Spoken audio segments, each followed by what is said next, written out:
The following announcement has been paid for by the New World Order.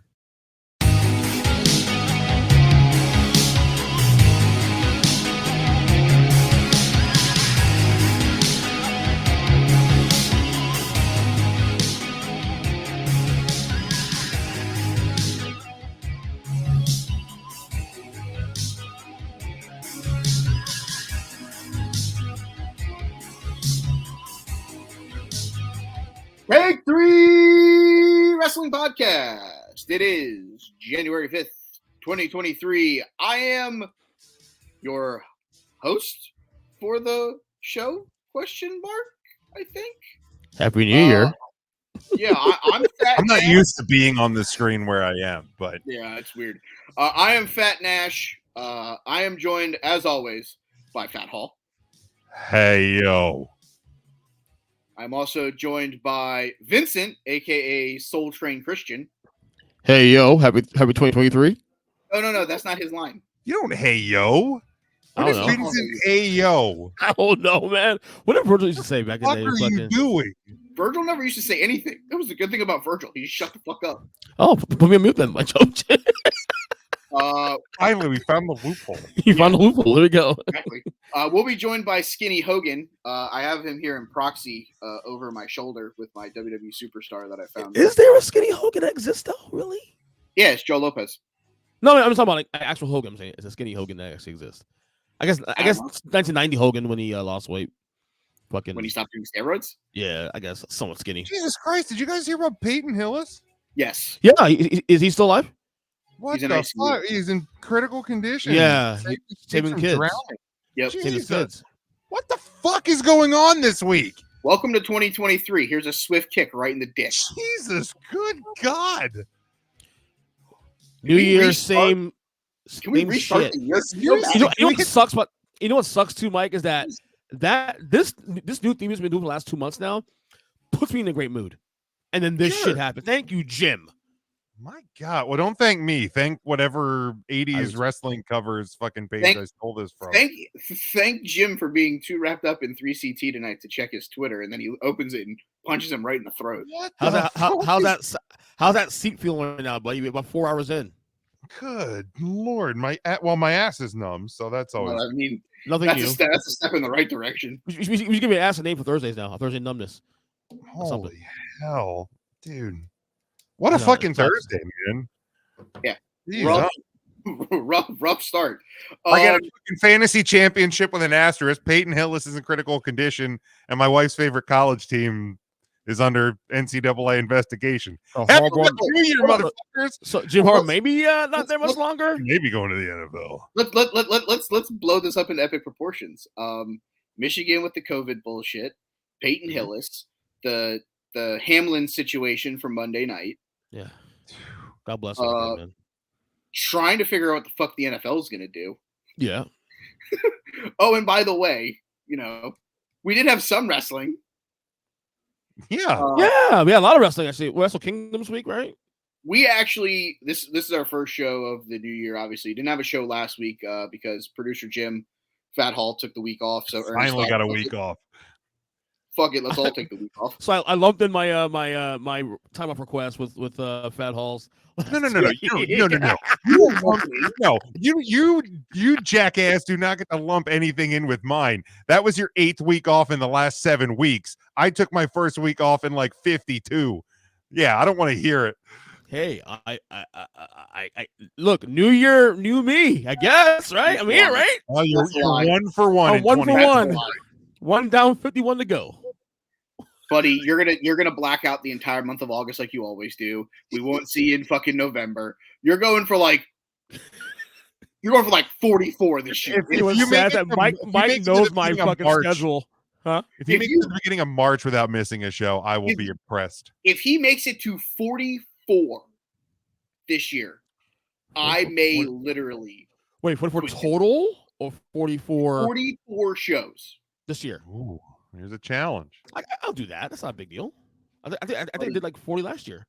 Buddy, you So take that off- means you would have lost last you year. take off all of August and you take off most of November. That's 8 right there. That's 8 You weeks. do 52 minus 8 is 44. You're That's going to miss another show. A kid is going to get sick. They're going to have to amputate a toe. Your wife might stab you. Your One of those Wi-Fi, things- your Wi-Fi in your security van's gonna go out. Something. Yeah. Your Yeah. Wi-Fi is almost as good as the Wi-Fi at the Hockenstein Estates. Oh, dude, Mark, you know, look forward to the 3CT podcast on Tuesday because Mark almost fucking kills us again. Yes, I love this. He is a menace. I'm That telling guy's you, a he's a fucking love menace. menace, this dude. episode. I don't know what to do with him. I really don't. But we love him. He's our intern. I He, just enjoy- he I earns just- all of the money he doesn't get paid. I just enjoyed when you guys were talking about that god awful NJPW World Television title, Oh my lord. and he cracks the joke, and someone goes, "That bit's or it may have been Matt." He's like, "That bit's already been used." Oh yeah, Yeah, because we Ryan expect- made a joke, and then Because we Mark expect used better the from same you. joke. Mark Do used we the expect better same- from you? My response was, "Do we expect better from him?" I'm pretty sure that's his bit. No, we most certainly do No, not. it's standard. It's standard. Yeah, when it that's comes to what we expect from Mark. Exactly. All right. So because this is the beginning of the 2023 season, we're going to wrap up the 2022 season with the Takeys, the 2022 award show. Basically, I'll give you guys a quick rundown. Obviously, we do have wrestlers of the week coming up. New, I guess, newer concept with that we'll go into with you guys when we get there. So what happened is basically we came up with, let me open up my spreadsheet here while I'm talking to you guys. We had 1, 2, 3, 4, 5, 6, 7, 8, 9, 10. We had 11 total categories, 12 if you count Wrestler of the Year, that we voted on. Each of the four of us nominated or ranked our top three, with first place getting 5 points, second place getting 3 points, and the third place recipient getting a single point. Obviously, we have some awards that we've named after former gimmicks and wrestlers, including the Mr. Brody Lee Wrestler of the Year Award, which we'll give away here at the end of this thing. We're not going to start there because that's what we've been building for all year. Does anyone want to pick a category that we start with? Not a category, but can I have a suggestion that next year, just make a deal next year that us four wear tuxes next year for the award show. I'll buy a tuxedo shirt. Well, I'll wear it. even if I play tux shirt next time. I mean, I know we tried Yeah. it 2 years ago, but we didn't get through with that. But I swear, next I'll year, do it. I'll fucking buy that fucker tomorrow. Next Yeah, year, I'll get a Takey- tuxedo T-shirt. Absolutely. Yeah, Yeah, that guy Takey's shirt, baby. We're in. Does anybody have one they want to start with? Because there's a couple that we could have some brief conversation with before Joe. Let's go mine. Paul Orndorff. Oh, all right. We'll start off with another one that we have elegantly named the Hulk Hogan Paul Orndorff Feud of the Year. This one was hotly contested. There was 7 total feuds that got votes. What I'm going to do is I'll list off the 7 going 7-1, and then we'll talk about where we had ourselves some of these, again, trying to get time so that Skinny Hogan can join us. We had a tie for 6th place, 1 point each for the feud of the Bloodline and the Brawling Brutes, as well as Seth Rollins versus Matt Riddle. In 5th place, we had a Bianca Belair, Becky Lynch getting 3 points.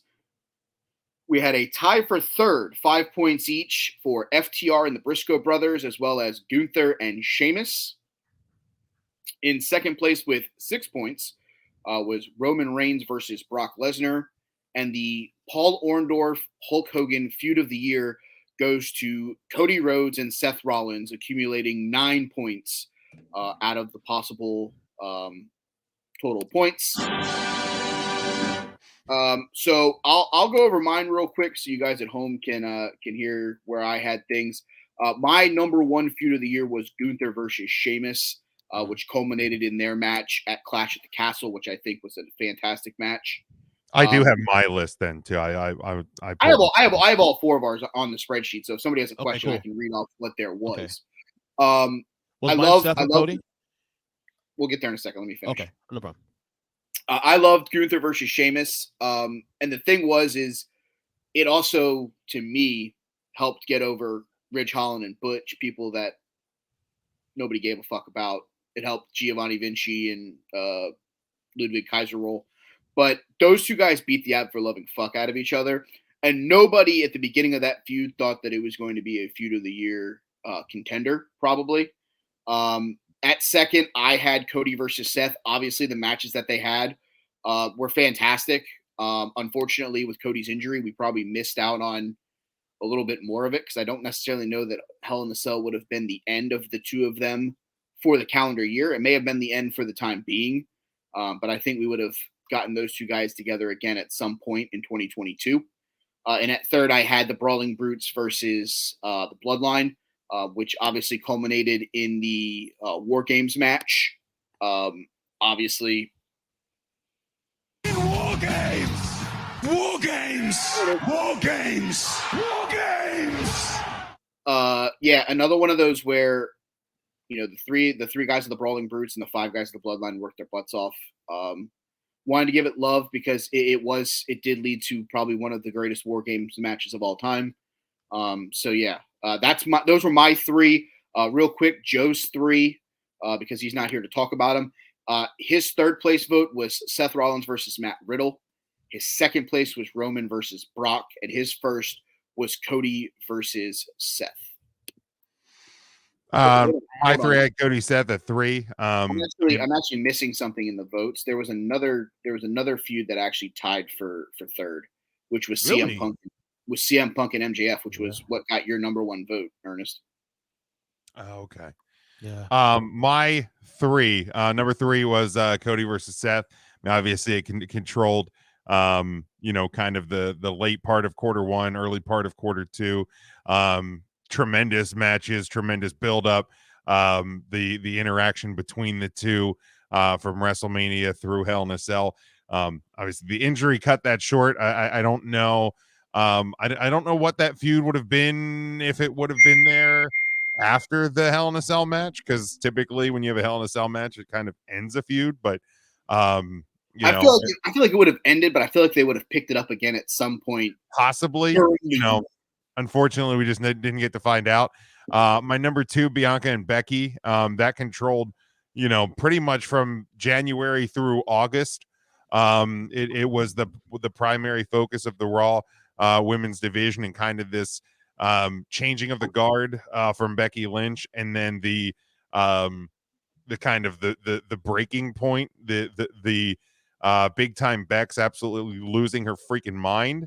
And then now we have the man Becky Lynch back, in a slightly different form and fashion, but just a fantastic run there. But my number 1, man, in a year and an era where tag team wrestling just isn't really the focus of a lot of companies and a lot of things, FTR and the Briscoes were at each other's throats all year. Had 3 of the best matches of the entire year. Had what many people, I am sure, had at least somewhere on a top 3 or a top 5 match of the year or matches of the year. So yeah, I mean, absolutely. If you can be that good at tag team wrestling in 2022, you're number 1. I feel like that's a FTR takeaway there. Those guys are pretty damn good. Yeah, they're all right. So in the main rankings here, of course, Becky and Bianca was 4th. Oh, time with it tied, I believe, for third. Third. Okay. Does that feel a little low? Or no, to you guys. Well, you have to remember, it was actually 5th. It only got the 3 points from Jim. What I will say is the reason why it didn't make it up my list. And maybe this is wrong on my end, and that's okay. We watched them do it, and then it just kept going. It really felt like it just kept going. Like at some point, it's almost like the Cody Seth thing. Like, well, where do you go from here after Hell in the Cell? Like, they maybe should have chopped that, finished it for a little while, and then brought it back at the tail end of the year. It just felt like there was nobody else in the Raw women's division like really doing anything for a long time. And it just kind of felt like it just went on too long for me.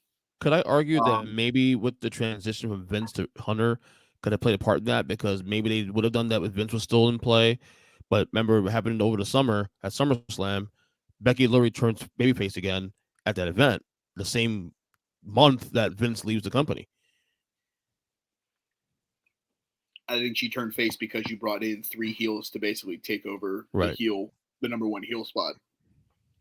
You bring in Bayley, who arguably is a better heel than Becky ever will be. Oh, hell yeah.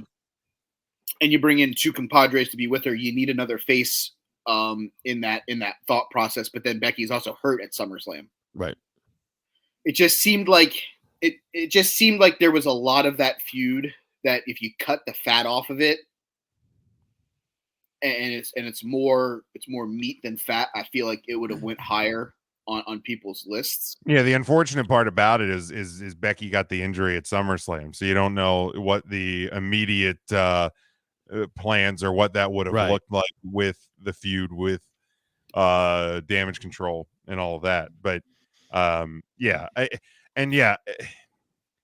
and that's going to be a weird one that I can't wait for something to wrestle with in 2033 when we actually get to hear the story of what really went into SummerSlam 2022, because it was all that changeover period, right? Like, because granted, Triple H could have made a call in the 11th hour and said we're bringing back Bayley, or Bayley's returning and we're bringing back Dakota and we're calling up EO and we're doing this trio thing.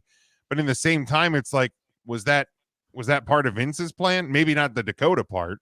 Maybe it was EO, Dakota, and somebody else, Zoe Starks or somebody else from fucking NXT. But but I feel like something of that magnitude, that trio, a heel trio, and the Becky, the handshake, and the love fest, and she comes back to save Bianca and all of that feels almost too big to be an 11th hour decision, in my opinion.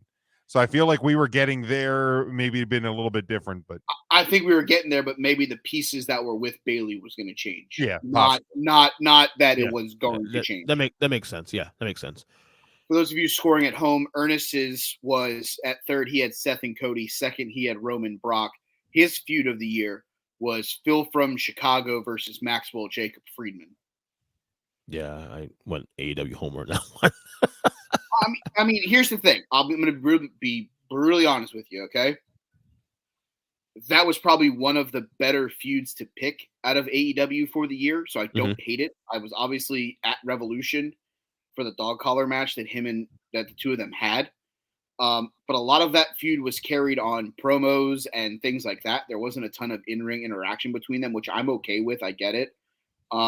But you could have went a lot worse with an AEW. And to be honest with you, that was kind of why I picked it, because a lot of it, when I look at feud, it's not just the in-ring stuff; it's also the build-up and everything between. I think if this was the only other feud that I feel has like the meat on the bones here, and this is going to be something that's been happening recently, was Jon Moxley versus Adam Hangman Page, because of the promos with Page not being cleared, but that's now carried into 2023. So I don't necessarily know that I feel like that can hang on.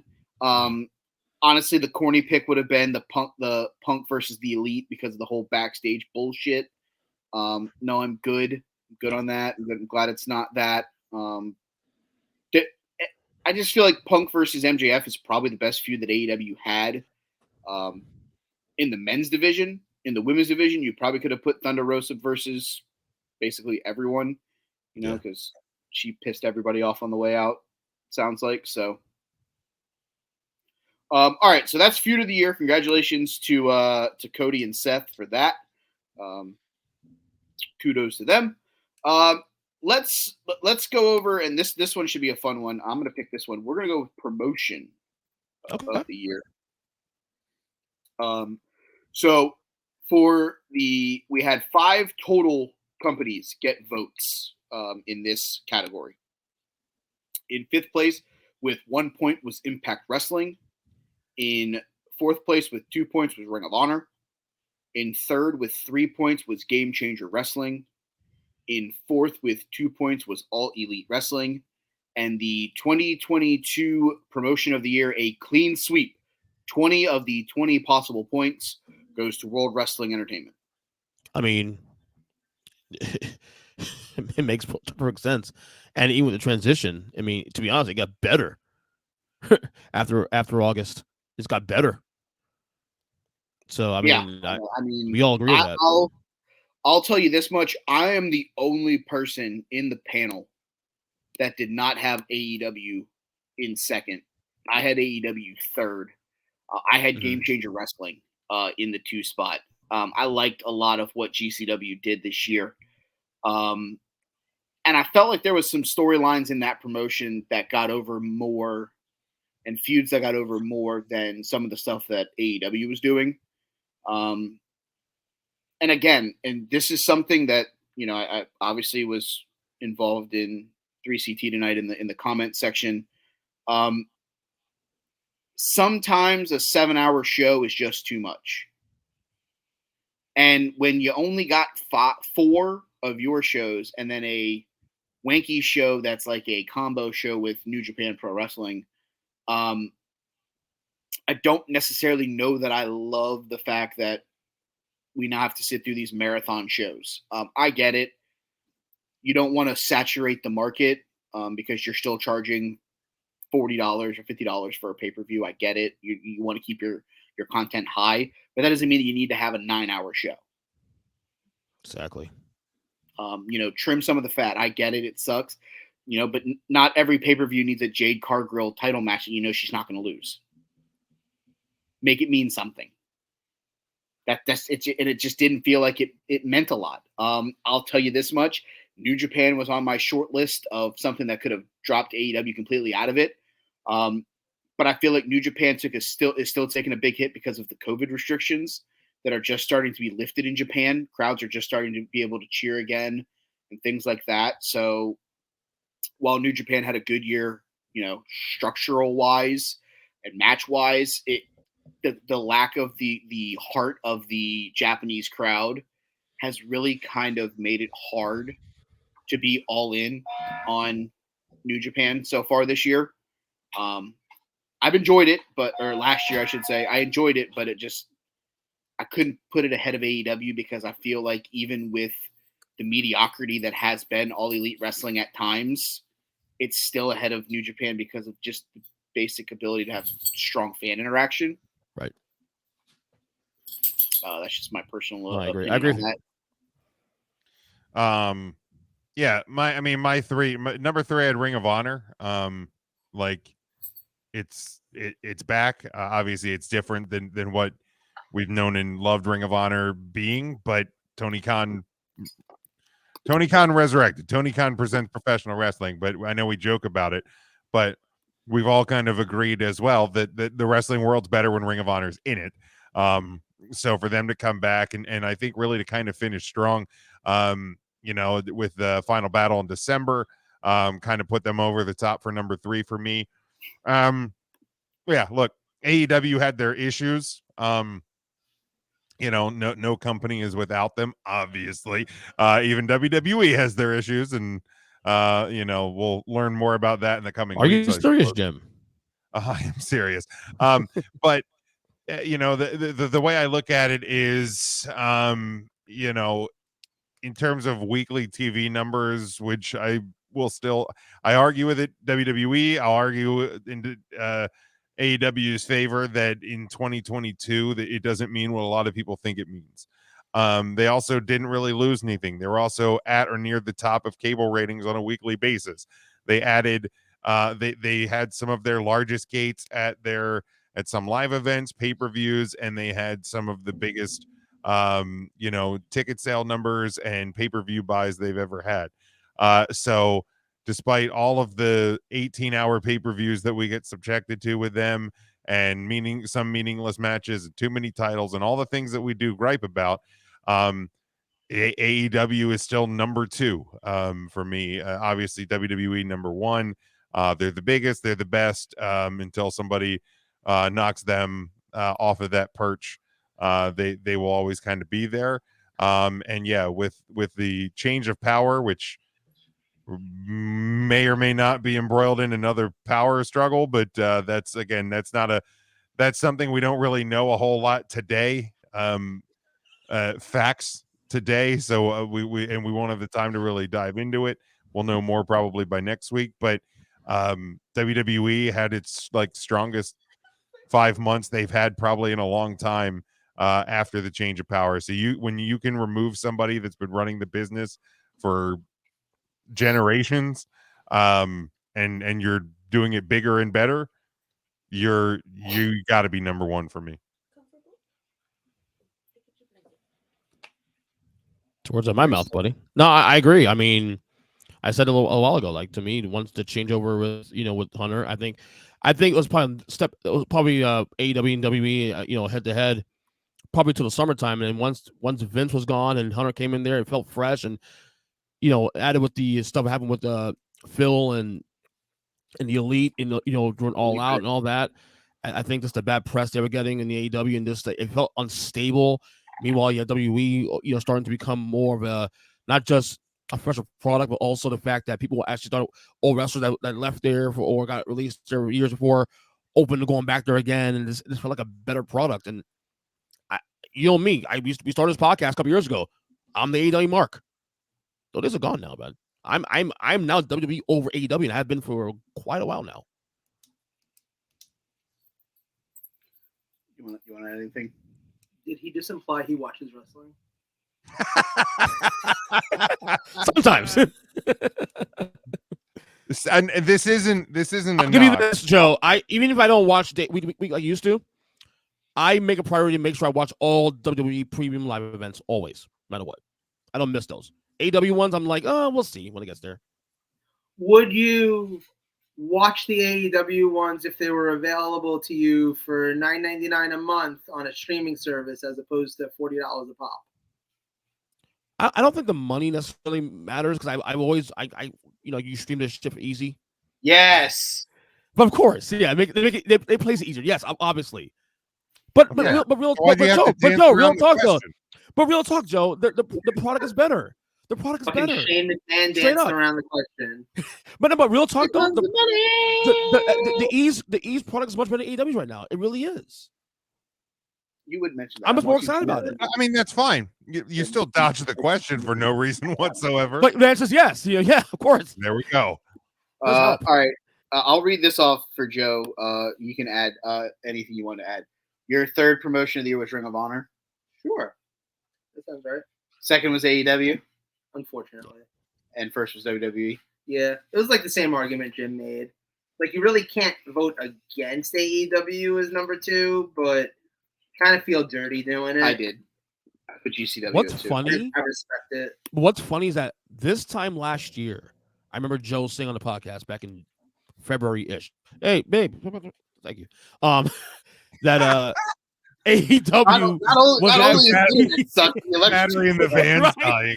AEW was slightly better than WWE. He was more excited about AEW back in the winter of 2022. I remember you saying that. Yeah, I was a huge AEW fan, and I just honestly at this point, if I'm going to watch any wrestling most weeks, it's WWE. And part of that, no, it's not. It's WWECW. Well, yeah. So for those of you at home that don't know, you can now follow From Adam Lee to Zombie, a WWE ECW watch along podcast with me and Joe, where we're going back and we're rewatching every episode of WWECW that you can find right on the cock. How many are there, by the way? There is 5 seasons. Ooh. So there's like 200 episodes. It's going to take a while. So fast seatbelts. We've already gotten to Rob Van Dam being so stupid that he decided to get arrested and lose both titles.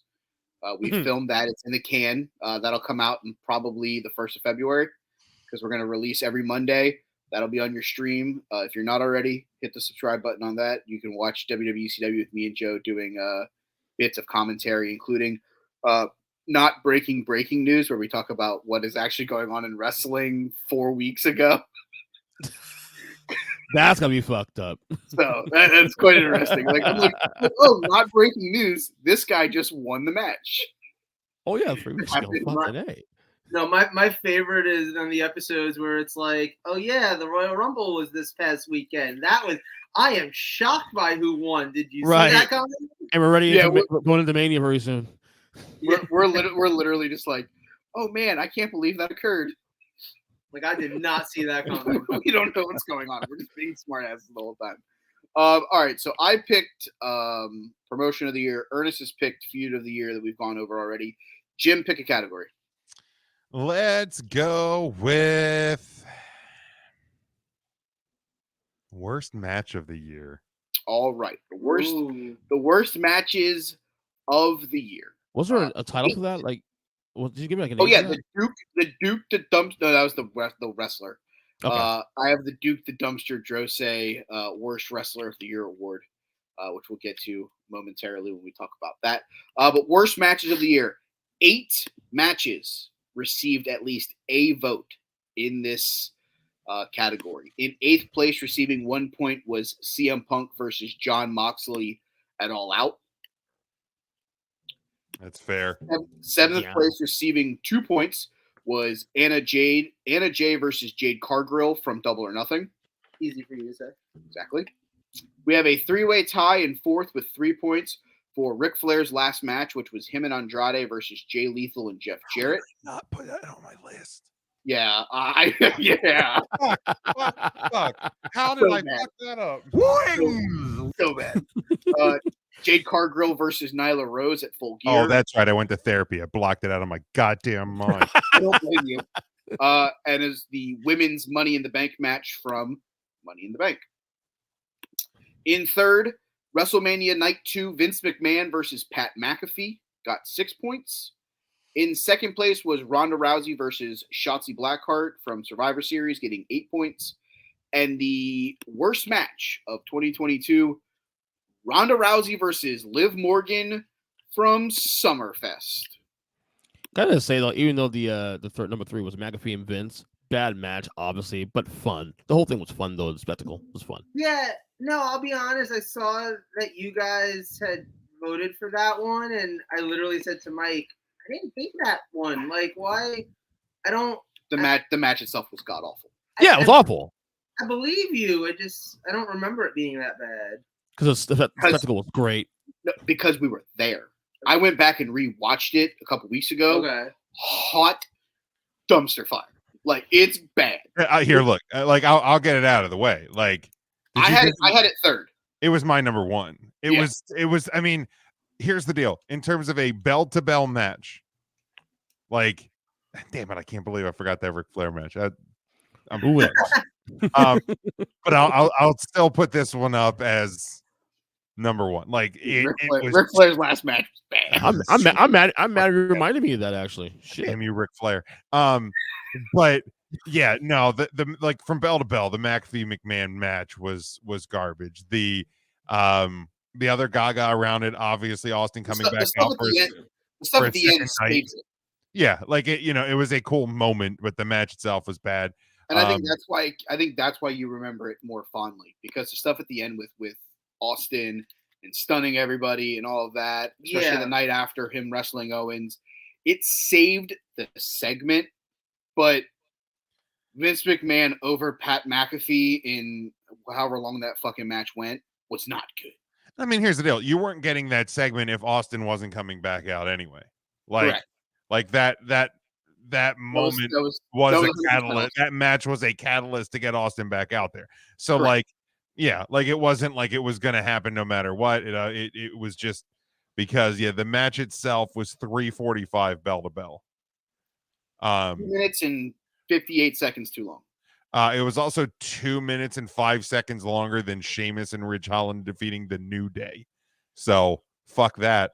But real quick, my number 2 was Rousey defeating Shotzi at War Games, Survivor Series War Games. Multiple Rousey matches could have fit the bill here. And my number 3 was the Cargill Anna Jay. My number 1 was Ronda versus Shotzi. That DDT spot on the side just killed absolutely everything for me. I had Ric Flair's last match at number 2. I was the only person that put that match on the show on the card. And then my number 3 was Vince McMahon, Pat McAfee. Joe was the sole CM Punk, John Moxley from All Out. Okay, here look. I don't hate that nomination, by the way. So okay, I didn't hate it when he texted to me today either, for the record. And to be honest, I don't remember if I actually watched the match. But my argument for why that was one of the worst matches of the year is, quite frankly, it's the like Nelson Mandela dying Mandela effect on AEW going downhill for the past 6 months.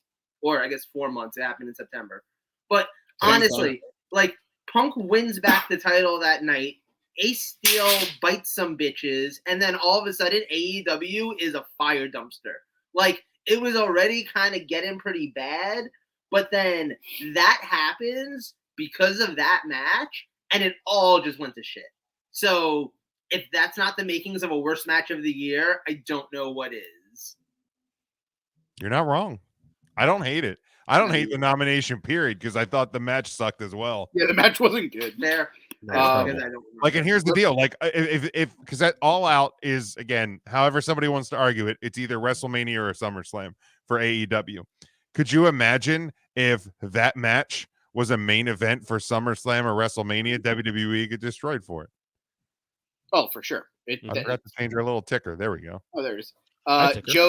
Joe at number 2 was the person who nominated the women's Money in the Bank ladder match.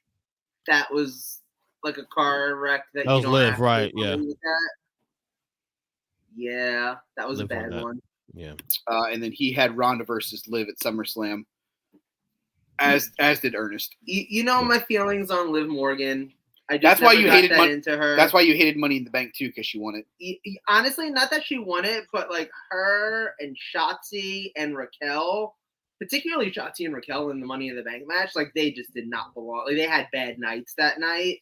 And I mean, considering that Shotzi got a bunch of nominations from you guys for her Ronda Rousey match, I don't know that Shotzi got that much better. I'm more nominated that because Ronda Rousey was I mean, I don't disagree with straight that. doo-doo. I mean, Shotzi wasn't good either. But what made it number 1 over Ric Flair's last match for me was the fucking DDT spot that Ronda Rousey was like. Well, I mean, nope, that's fair. not comfortable. That's fair, but I mean, it wasn't good. It Yeah, still would have been in my. It still would have been in my. Shotzi was bad. Ronda was worse. It still would have probably been in my top 3, but I probably would have had Ric Flair's last match at number 1. But that spot cemented it as being the worst match of the year for me. Wings! Ernest, do you have yours, or do you want me to read yours out loud? We went off. I can't find a list. Number 1, he had Ronda versus Liv as well from SummerSlam. Those were the 2 first place votes for it. He had Jade Cargill versus Nyla Rose from Full Gear, and he had Jade Cargill versus Anna Jay from Double or Nothing. Do you just really not like Jade? I love Jade. That's like in wrestling. That's right. You know what? On that, Is that racist? we're gonna do something here, okay? Okay. I'm gonna jump around. The next category we're gonna talk about is the women's wrestler of the year. All right, I know that. Yep, I saw this coming. Uh-oh. We had 7 nominees get votes in this situation. In 7th place, Toni Storm, 1 point. In 6th place, 3 points, Roxanne Perez. Tied for 4th, the current AEW Women's Champion, Jamie Hayter. Her. She tied with the current That Bitch Strong champion, Jade Cargill. 3rd place was Becky Lynch with 5 points. In 2nd place, the current Raw Women's Champion, Bianca Belair, with 9 points. And the 2022 Female Wrestler of the Year, Mandy Rose. She received 10 points. All right, so this is where this is going, okay? Ernest? Yep. Damn it, I forgot my popcorn. You nominated 2 Jade Cargill matches for your worst matches in 2022. Mm-hmm. Not worst women's matches, but all around worst matches. You Right. voted her your second best women's wrestler of the year. What is wrong with you? How do you put somebody? She got them as- belts though. She's still a champion. That's why. What? How? Because it's predetermined, you idiot. I get it, but she's still champion. Explain yourself, dummy. I'm using. And she finally. It doesn't make sense, man. And, you know, but She hasn't had good matches. she Even finally- the matches that she's been decent in. Sky Blue, she finally. Kiera Hogan. That doesn't mean you should be one of the top 3 wrestlers How to wear of the three year. at three? If we had You had her hottest second. women wrestler of the year, Ooh, that's You what's had up. you had Bianca Belair, Jade Cargill, Toni Storm. I might have didn't been have high. that- I might have been high when I did the list. That part of the list. If you that's weren't, not an excuse. No, That's no, not an excuse. see, this I'll actually let go. Because if you weren't high, then it's a problem. Because there's Yeah, no Abby way, number one, right? Abby number one. yes, there's no way that 47-0 Jade Cargill, not high, having 2 of your 3 worst matches of the year, should have been in your top 3 to fucking begin. Okay, this is where Joe's right. This is where Joe's right. I'm racist. What's one, number 2? There you go. Boom. There's other Two black black female wrestlers. two black girls. Black 1 and 2. wrestlers, Boom. you say? That's what I'm saying, There's racist. other It's even black worse. wrestlers. No, That's someone I'm you racist made it. against the- How'd you make this worse? I don't know. Are you high right now? There's No, I Athena. look Chinese though, right? I look high. I mean, Athena at least had good matches and won the Ring of Honor women's title. There's Sasha In- Banks. no, in- sorry, not Go ahead. What? Banks. There's Mercedes Moné. Monday. That's a drag queen's name. That's such a for the bad record. Isn't it, man? I thought it was. She's on Drag Race. She's on Such next a season of bad RuPaul. name. She's given me former tag team champion. Like that's what's happening right, Right. now. Okay, hold on. Let's think about this. Okay, let's peel Mhm. this layer back real quick. Jamie Hayter, Her. Hikaru Shida, Her. Britt Baker, Her. all of them had better years in AEW than Jade Cargill. That's a truth fact. You didn't put any of them on your list, but So, you put Toni Storm.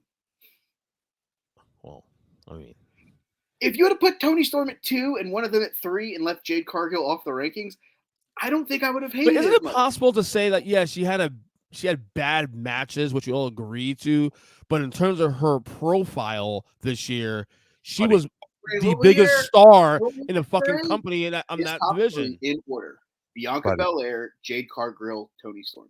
Okay, so Buddy. first of all, Mr. Let's rewind. About 10 minutes ago. Oh, I don't watch WWE anymore. Maybe I should be there WWE. I don't know WWE. All right, so that's all right. Now we're back here. So Sir, two sir, of your 3 Can you take the women. marbles out of your mouth? Thank No, you. I Seriously.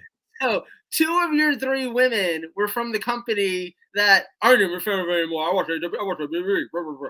Like that's the thing. That's definitely a thing. Like I'm trying to think I about would have what this respected list. it more if you nominated Ronda. Like, here's the thing. Do I think you can have some bad matches and be one of the best wrestlers of the year? Yes. However, I don't think you can have 2 of the worst No, you're right. wrestling matches of the year. Because we didn't say AEW women's matches of the year. Correct. The category You're right. No, you're not wrong. for a 365-day year. Well, let's go to 330 because we started submitting these in December. So for amusement's sake, Mike. Thank you. But worst match of the year. Okay. Out of all the professional wrestling matches in the calendar year 2022, you submitted 2 Jade Cargill matches on that list. And you're going to say that she is the number 2 best women's wrestler of the year. That don't add up. You want to say she had some bad matches, but she brought it home in some other ones.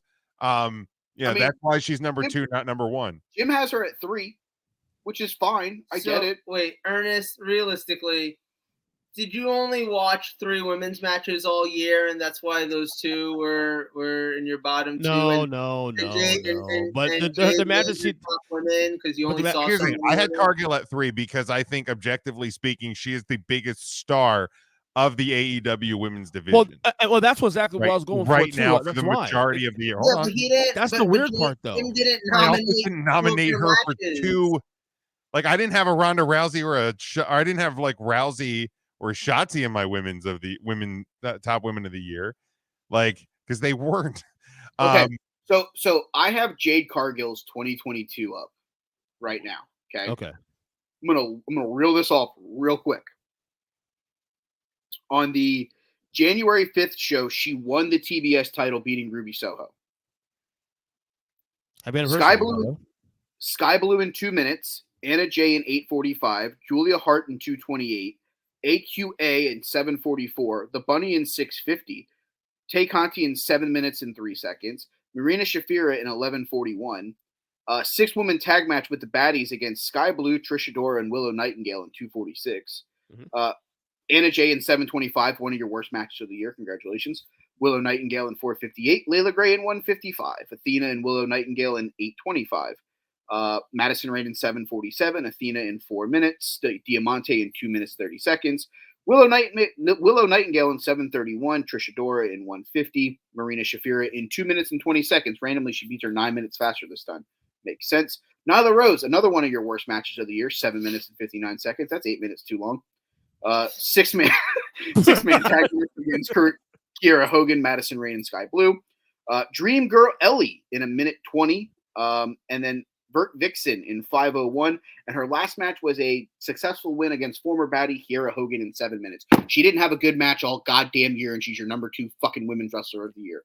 What the fuck? TBS fucking champion. That's why. And yet she's the biggest fucking star right now in the company in that division. I get it. I get what you're saying. No, she's not. Not even close. Not even close. She was for most of the year. 2023, she's not even close to being the biggest star in that But division. Jamie Hayter is a bigger star now. Saraya is a bigger star. Saraya is a much bigger star now. So there's at least 2. She may be number 3. Sure, you can convince me that she's the 3rd biggest star in a women's but division. Without question, Hayter and Saraya are bigger stars than her right now. And by the way, she's the 3rd biggest star in a women's division that is mid at best. Go put her. Here you go.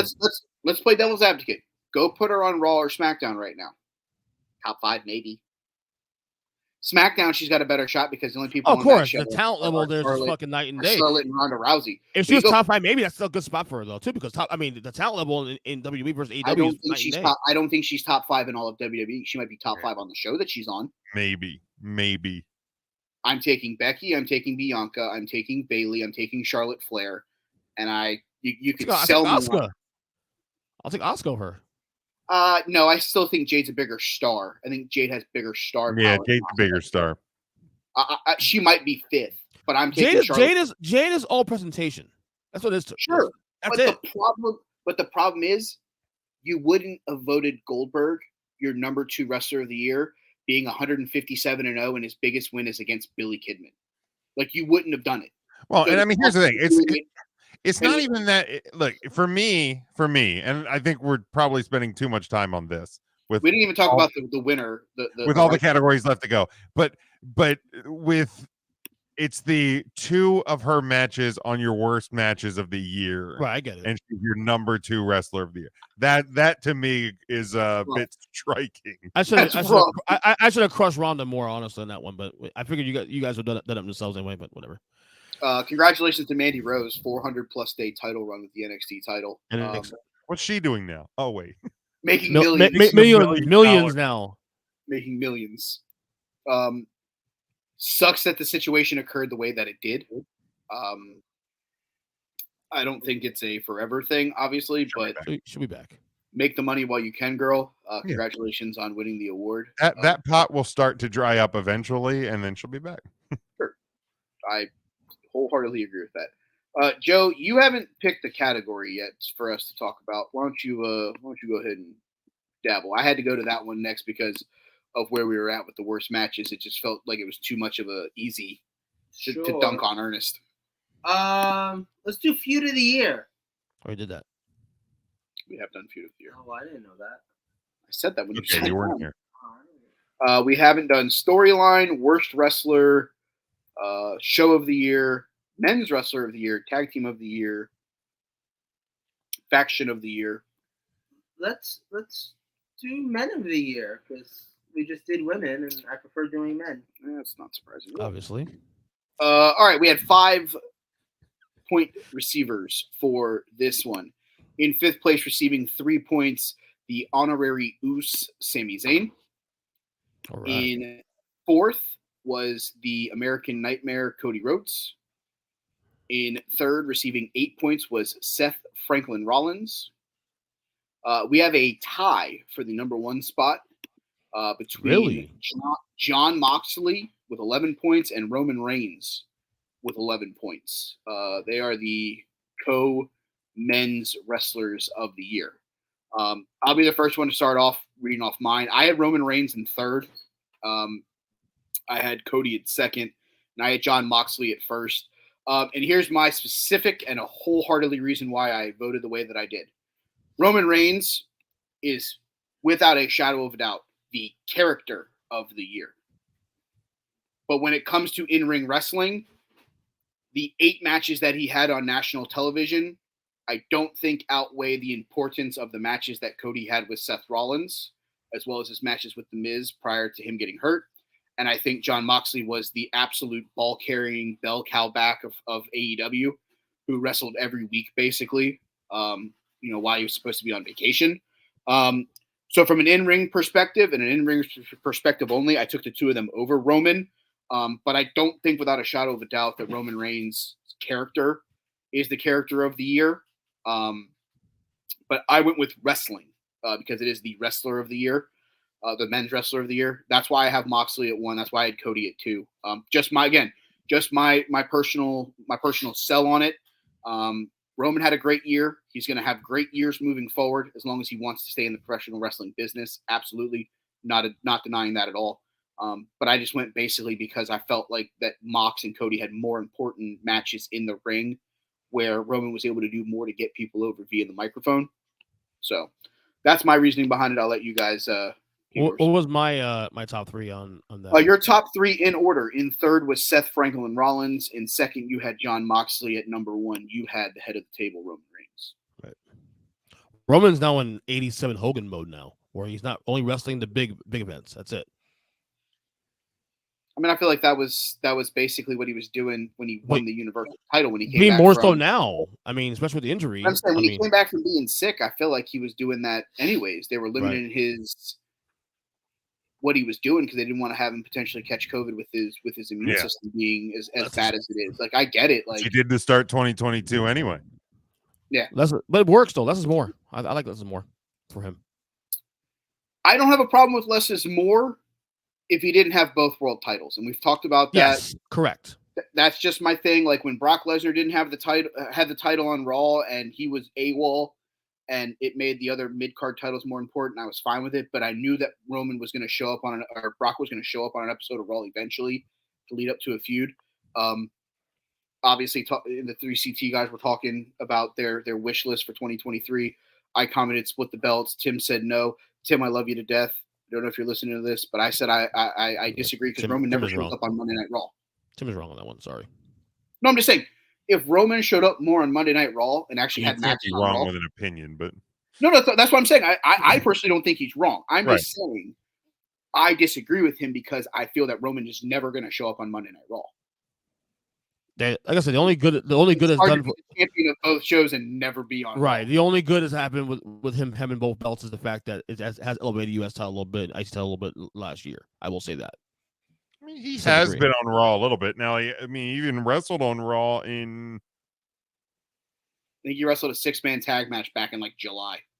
Yeah, I thought it was in the fall, but I mean, I'm throwing it. Yeah, no, I get it. He does show up on SmackDown more, but again, I think part of that is also SmackDown being on a Friday night is a harder draw for views. I think Fox is more the driving force behind. We want Absolutely. him on there as much as possible, and if Well, WWE and a Friday night is a harder night to sell people to watch TV. I'm not disagreeing with that at all. I'm just that's just part of the reason why. But his last match on Monday Night Raw was July 25th from Madison Square Garden in a 6-man tag match against the Riddle and the Street Profits. I didn't realize it was that far back. I remember this. Wow, that long. Wow, so fast. I'm just saying. I know he's appeared on Raw. I know he hasn't wrestled, but again, they're also limiting. They're also limiting the amount of matches he does, just because if you are going to tie both of your world titles, you're not going to run risk of an injury for just a random Monday Night Raw. No, exactly. No, and that's the thing, and that's why I think they need to split the titles. Which again we've discussed ad nauseum. Yeah. So. My 3, I had Rollins at 3. This was 2 and 3 was difficult. Number 1 was Roman Reigns with a bullet. It wasn't even close for me. Rollins, I went with Rollins at 3. He is doing the best work of his career without question right now. Which is also the reason I gave it to my number 2 to Jon Moxley. I think he's doing the best work of his career. And he also, similar to like Mike's reasoning, like the dude, had a personal situation, came back from it, has triumphed from it, is doing the best work of his career. And when everybody else in that fucking company, well, not everybody else, but a certain few future major some major players in his company shit the bed, Moxley said, nope, I'm not going on vacation. I'm going to help clean this up. And he did just that. So like, he's got major respect for me from there. Roman's number 1.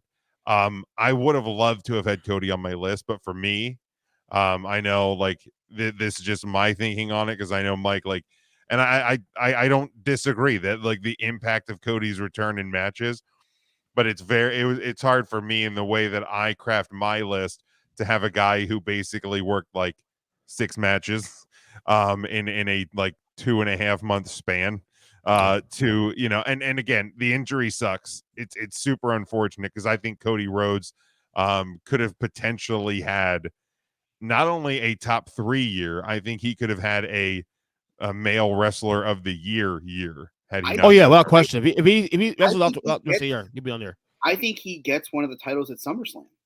Absolutely. This was going to be the we were saying that. Remember when he came back? Brock became an emergency fill-in because they needed a favor, and Brock is never going to say no. Jason on the Take 3 podcast, or no, Take 3. Fucking who's Jason? Mindless Wrestling, buddy. Mindless, yeah, I'm fucking mindless because I've been in this chair for 4 hours. Shut up. I'm mindless because I've been in this chair for 4 hours. How you feeling? Numb yet? My ass is numb as hell. Calm down, Joe. Hold on. That's the second time that Ernest asked about your ass. You might want to worry about fucking Soul Train Christian. Yeah, not Stevie Hogan. Yeah, but you know how Ernest is. I'm never going to meet him. I have a chance of meeting Joe sooner than I have a chance of meeting Ernest. Next year. Fucking not my fault. You don't want to fucking fly, Jim. Bitch, get on a plane. But Jason pointed out he was at was the Money in the Bank was in Boston. Yeah, was it Survivor Series? I know he was at Survivor Series. But anyway, he said, or he was at one of the shows right after Cody came back, and he said like 70% of I guess it was just a Raw or SmackDown, but he said like 70% of the t-shirts in the crowd were kids wearing Cody shirts. Like this was going to be Summer of Cody without question, which absolutely sucked that he got hurt. But yeah, that's why he wasn't in my top 3. Roman Reigns wrestled 10 total matches on television and or PLEs all year. Yeah. Cody Rhodes wrestled 1, 2, 3, 4, 5, 6, 7, 8.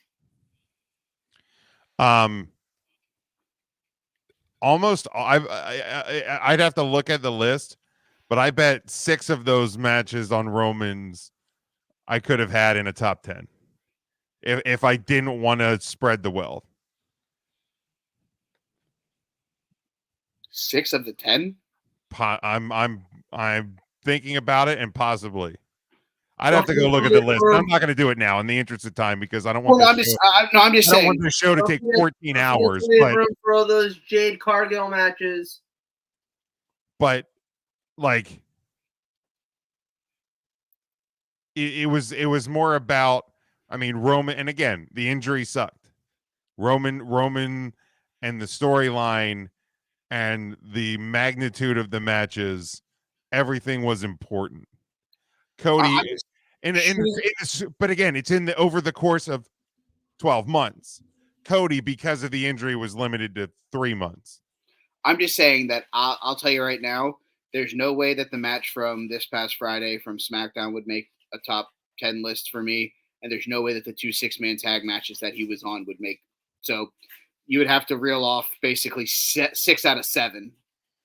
Again, I pulled a number out of my hat because I'm not sitting here looking at his. I'm just saying, I'm just saying that a 6-man tag match probably isn't making my top 10 matches. But but out of eight out of Cody's 8 matches, 2 are potentially make my list. So there's still probably a higher percentage of Roman matches, is my point. But yeah, again, different criteria. But I will try not to filibuster every category because I don't want to be here for 7 hours. Factual. Joe had Cody Rhodes at number 3. Yeah. He had the honorary Uso at number 2. Did I really? I like that. Good job. I don't hate it. And he had Seth Rollins at number 1. Yeah, don't hate that either. Yeah, so you didn't have Roman Reigns on your list. Is there a reason why? I don't know. Okay. Just asking for a friend. Me. I'm the friend. I don't really know. I think I was just thinking about in-ring quality wise, and I thought that those guys kind of represented the best in-ring work, best matches, best storylines. Sami Zayn, as far as I'm concerned, is probably the top guy in WWE right now from a popularity standpoint. So, I think he's been fire all year, and I don't know that I ever expected him to be quite at that level in WWE. I still think that there's a case to be made for him to be a guy who becomes world champion, but that's just me. I don't have a problem taking one of them, but I still want them to split the titles. No, I get it. All right, let's move over to Tag Team of the Year. This one was a simple category. All 3 of us had the same 3 teams in our rankings, just in different orders. In third is the current All Elite Wrestling World Tag Team Champions, Staples.com/Scissor Me Daddy Ass, the Acclaimed. Second with 14 points is the team that is feeling pretty oozy, according to Big Jim Shirt. It is Jimmy and Jay, the Usos, and the Tag Team of the Year for this year, 7-star FTR. I had FTR at 1. I had the Usos at 2. I had the Acclaimed in the number 3 spot. Joe, you had the Usos in 3rd. The Acclaimed in 2nd. Okay. And FTR in 1st. Any reason specifically why? No. All right. Dynamite drop in. They don't call you the best in the business for nothing. Just a bit outside. I had the Acclaimed at 3, at FTR 2, Usos 1. If I was EJ, I probably would have made it 1A and 1B, but we don't do that here. But honestly, it could have been a flip of a coin. Usos and FTR both had spectacular years, and the Acclaimed really proved that they're stars. That Usos 1 for me?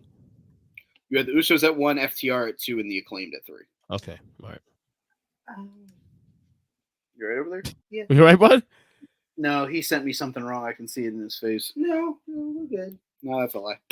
All right, so we've talked about tag teams of the year.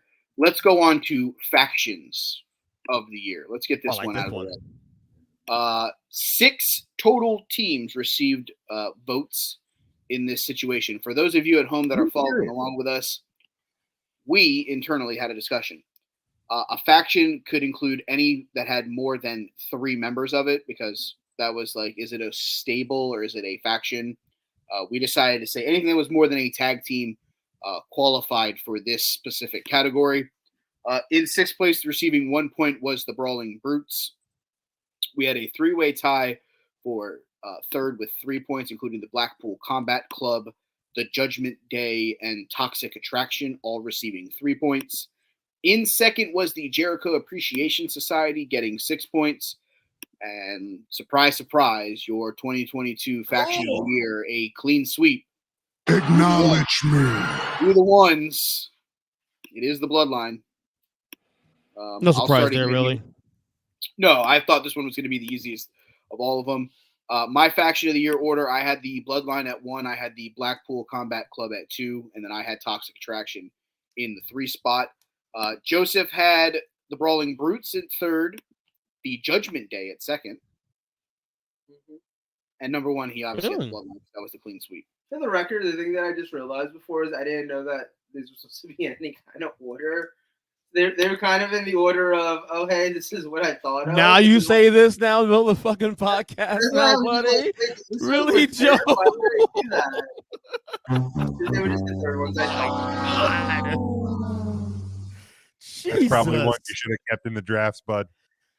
Yeah, that may have been one you should have said. I have to edit this on the fucking show now. Thanks. Hold on. For the record, It doesn't matter.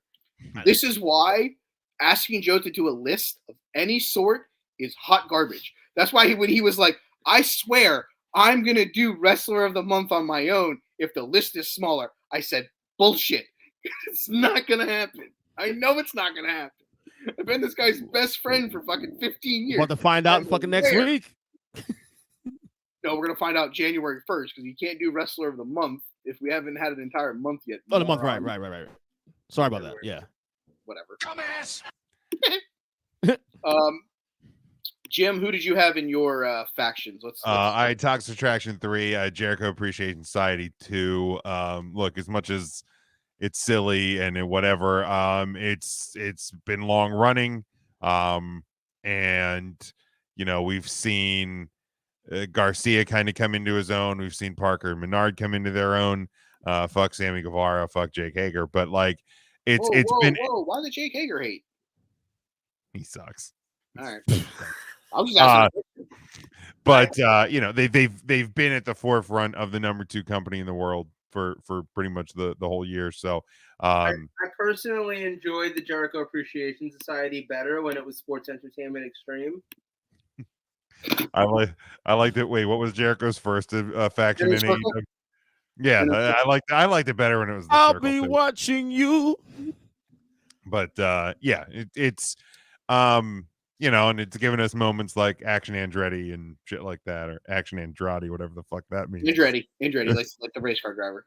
Oh, I know, but didn't somebody on this show call it Action Andrade? Yes, the guy sitting under the black guy, guilty. Yeah, but I was singing Inner Circle, Joe. In case you wonder why. Soul Train Christian. I was singing Inner Circle for the record. Yeah, my number 1. I mean, come on. Yeah, it was a clean sweep. Come on. Yeah. The real debate is 2 and 3. Who was number 2 and 3? I mean, no one's in the fucking question of Bloodline. 2 and 3 is obviously the bigger. Yeah, Ernest had the Jericho Appreciation Society 2 and Toxic Attraction in the number 3 spot. I think it's like you. All right. We've talked about the worst matches of the year. Let's talk about the worst wrestler. Wrestler? Yep. Ooh, boy. So we had 8 total recipients get votes in this category. That's a bad wrestler. Tied for 7th with 1 point each is the aforementioned Shotzi and Nikki Cross. I feel like she didn't do enough to be a worst wrestler of the year. In 6th was Vincent Kennedy McMahon. Oh, shit. We had a 4-way tie for 2nd with 3 points each. Those included Lil Liv, pre-prisoned Dominic Mysterio. He didn't do it. Jake Hager. I wonder where that came from. That's all Joe. Jim. There. That was it. And Phil from Chicago. That's funny, Mike. And the clean sweep, all first place votes for the worst wrestler of 2022, Rowdy Ronda Rousey. Clean sweep, right? Oh my Yeah, god. everybody had her. Yeah, everybody had her in the top spot. I had Ronda Rousey. I had Phil from Chicago. I had Vince McMahon. And I get it. The Phil versus MJF match, fantastic match, Revolution, awesome. Afterwards, though, hot garbage, dumpster fire. Guy couldn't land a fucking buckshot lariat if his life fucking depended on it. Or his foot. Just it wasn't good. He wasn't good in ring. His promos Hot can only get him so far. garbage. He didn't have many great matches in 2022. There were a lot of matches that looked like he phoned in. So while the MJF match had all the build to be a great match and the nostalgia of him coming out to AFI and the dog collar stipulation, it all worked. But the whole Phil, the whole Adam Hangman Page stuff, and then going into business for himself. Phil, you went into your business for yourself a long fucking time ago. Time for you to reap what you sowed back whenever you decided to hold the WWE hostage because you didn't like what Vince McMahon was doing. So yeah, I'm good. I'm good on Phil. I had Phil obviously 2, Vince McMahon 3. Joe had Ronda Rousey at number 1. He had Lil Liv at number 2. He had Shotzi at number 3. Fascinating here. Joe hates women, so he has 3 women as his worst wrestlers of the year. I don't hate women. I just prefer men. My number 3 was, and yeah, I really can't believe that this is actually a thing in 2022. Vince McMahon literally wrestled a match. CJ, when you put matches in your worst matches of the year, this is where you include them in your wrestlers of the year. Leave me alone. Leave me alone, Jim. Vince McMahon 3, Jake Hager, just because why the fuck is this asshole on my TV every week? 2, and Ronda You're Rousey. racist. What's wrong with I'm not racist. He's my own race, you dick. Dummy. I don't think you know how racism works. You dumbass. I truly don't. We claimed you, Jim, on the black side, so EJ, I am whiter than rice, okay? So Stop. You really are, though. Anyone Yo, want to go read meet my Ric 3. Flair on January 22nd? Say again? What's that? The mall at Wellington Green. He's at Palm Beach Autographs on January 22nd. I don't know how much it costs. Hager? No, Ric Flair. Go get some wings. Wings! We gotta go. Wait, who was EJ's 3? Ernest's 3 were Nikki Cross, pre-prison Dominic Mysterio, and Ronda Rousey. But Dominic has done so much better in the last year. How is he one of your worst wrestlers? Because he was hot garbage at the start. Yeah, it was. Yeah. I mean, you can polish a turd; it's still a turd. I mean, Dude, wasn't. Since he's joined the Judgment Day, he is far beyond turd for the record. That's what I'm Yes. saying. His character is far beyond turd. His in-ring work is still not good. This is the one thing that I'll actually give Ernest credit for. Is if he's going based off of solely Just one thing. It's the only thing I'm giving you credit for. If he's solely going based off of in-ring work, he still hasn't been great. He has been better. And working with Priest and Balor, he is getting better. I'm not going to take that away. Horrible frog splash. Sorry. 2023, he should be moving up because he's becoming more seasoned in ring. He's working with guys that are better in ring. I will say that. The trajectory is up, but sometimes you have to hit rock bottom to move up. That's all. That's where I land on Dominic Mysterio. All right. I agree. We'll move on now to storyline of the year. This one has a clean sweep of the top spot. 6 total votes. Different vote getters. In 6th was the return of Bray Wyatt with 2 points. In 3rd, we have a 3-way tie between the return of the American Nightmare, Cody Rhodes, as well as Seth versus Cody, both with 3 points. I didn't put those together because they're 2 separate things to me. You guys may change that if you want, and that's fine. They are separate. That's just how I look at it. And then we have a tie for 2nd with Maxwell Jacob Friedman versus All Elite Wrestling, as well as Austin Theory's inability to cash in Money in the Bank. And obviously, number one storyline of the year, Sammy becomes Usi. My top three in order, I had obviously Sammy becoming the honorary Us. Second, I had the Austin Theory can't cash in Money in the Bank. And my number three was the return of Bray Wyatt. I'd Bray Wyatt at 3, MJF's journey to becoming champion at 2, and Sammy is 1. Joe had Theory's inability to cash in as well, so that he could nominate Austin Theory Absolutely. for something. That was his exact quote to the text message that he sent me. That sounds about right. Yep, he had Cody's return at number 2, and he had Sammy becoming the honorary Us at number 1. Ernest had MJF versus AEW in the 3 spot, Seth versus Cody in the 2 spot, and obviously Sammy becoming the honorary Us, closing out his storylines of the year. I felt like this one was like super simple. Like this one was going to be Sammy, and then it was just going to be where do we go from there. He's been the most important thing going on in wrestling, especially in WWE wrestling right now. So I felt like this one was going to be super easy. I'd already put him at number 1 by himself and just kind of left it there, waiting for everybody else to get their votes in because I figured it was going to be the number 1 storyline of the year. So yeah, that one was simple. So we're down to our final 3 categories. We're going to go to show of the year. Then we'll go to match of the year. Just be fun. Then we'll obviously announce the wrestler of the year based off of our points afterwards. 5 total shows received votes for the show of the year. In 5th place with 2 points was AEW Revolution. In 4th place with 3 points was Crown Jewel. In 3rd with 4 points was Clash at the Castle. In 2nd with 6 points was Summerfest. And a clean sweep for the number 1 show of the year, WrestleMania. I had in order my shows. Obviously, WrestleMania was number 1 for me. I had Clash in the Castle at 2. I had Revolution at 3. I'm not going to lie to you. Revolution was my 3rd best show of the year, probably because I was there. Exactly. It gives off a whole different vibe. I rewatched Revolution. It was a good show. Probably not a top 3 show.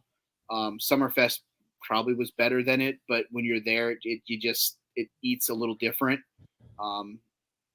But yeah, WrestleMania blew everything away this year.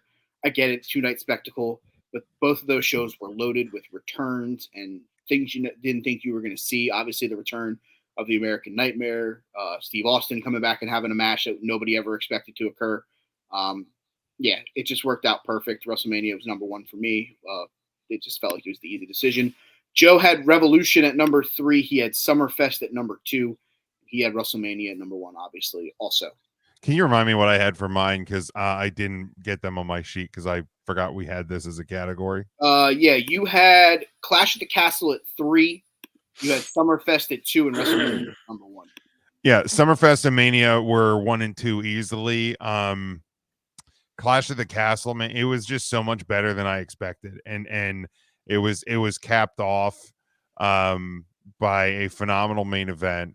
It was, the crowd was fantastic. Man, it was so much better than it had any business being. Mm-hmm. So that was easy for me, actually. This was an easy category. Ernest's top 3, Summerfest. He then had Crown Jewel at number 2 and WrestleMania at number 1. Now, Ernest, was it easy for you to make your list because you only watched 3 shows all year? Pretty much, yeah. No, but as I told you, WWE better than AEW this year, and it reflects on the shows. But it doesn't reflect on your women's rankings. Well, I did have the AEW wrestlers being 2 of the worst matches of the year, so technically, I mean. Then you voted her number 2 overall. She's fine as fuck. No. Well, not only that, but yeah. Just keep digging that hole a little deeper. You know, Austin Theory wasn't in my of the year. I know, because you understand that his wrestling skills were good. You just stared at his fucking abs. I'm just saying. Unlike some people who are just like, well, she hot, so she my number 1. See, unbiased wrestling official right here, Joe Lopez. And right down the middle. It's like good he Phil didn't make Alfonso. my list because he might have accidentally been number one just because I didn't realize that we were ranking No, them. seriously, So- if you would have nominated Austin Theory, I would have put him at number one, and I would have put solely because of his abs. That Just would have jot us been down- the reason. Just jot us down, Mike, and then that November, December, we announced to do this again. To remind yourself to tell him, rank him. Rack 'em. I'll do that. I'll also remind you to not nominate fucking the worst wrestlers of I the won't year. do that again. for your women's wrestler I of won't the make year. that error again, sir. Yes. Ever again. That's bullshit. Yes, you will. All right. Probably. Well, Let's Jay move again on. now. Second biggest category of the year. It is the matches of the year. We had 6 total matches receive votes. This one was a good one. We have a tie for 5th. It was the men's War Games match, as well as the Usos and the Street Profits from Money in the Bank, each receiving 2 points. In 4th place, getting 3 points, was the Briscoes versus FTR from Final Battle. Receiving 5 points in 3rd place was Roman Reigns versus Brock Lesnar from Summerfest. In 2nd, from Clash at the Castle, Gunther versus Sheamus in 2nd with 6 points. And the Big man. 2022 match of the year, receiving 18 of the possible 20 points, Cody Rhodes, Seth Rollins. Hell in a Cell. So who was the one that didn't vote for that? That was not quite unanimous. Jim, it was actually you. You were the one that didn't. Really? Who had number one You again? had Roman versus Brock from Summerfest as your match. Oh of the year. yeah, fucking that's right. I mean that spectacle was loud. fucking awesome. Get plowed. Did you realize they were ranked? We should have I did. gotten Ernest the Get Plowed shirt for Christmas. Probably Good should idea. have. Probably should No, have. but, I mean that fucking match was, amazing. I mean, you could just cut out. In the hindsight, Wait, if you're hindsight, gonna- I might switch that though. Sorry, you can't Joe. switch it. It's too late. I've No, I already know done the that. match. In hindsight, If no, you're gonna no. get him a Get Plowed T-shirt, why not just cut to the chase and buy Laura fucking thing to peg? Who's him? Laura? Lauren. Who's Laura? No, it's not. That's something that will get you a shirt. Oh, You want to play that game? Call a woman by the wrong name. You will die. Go ahead. Go in there and call my wife Michelle. You may not make it out. Why?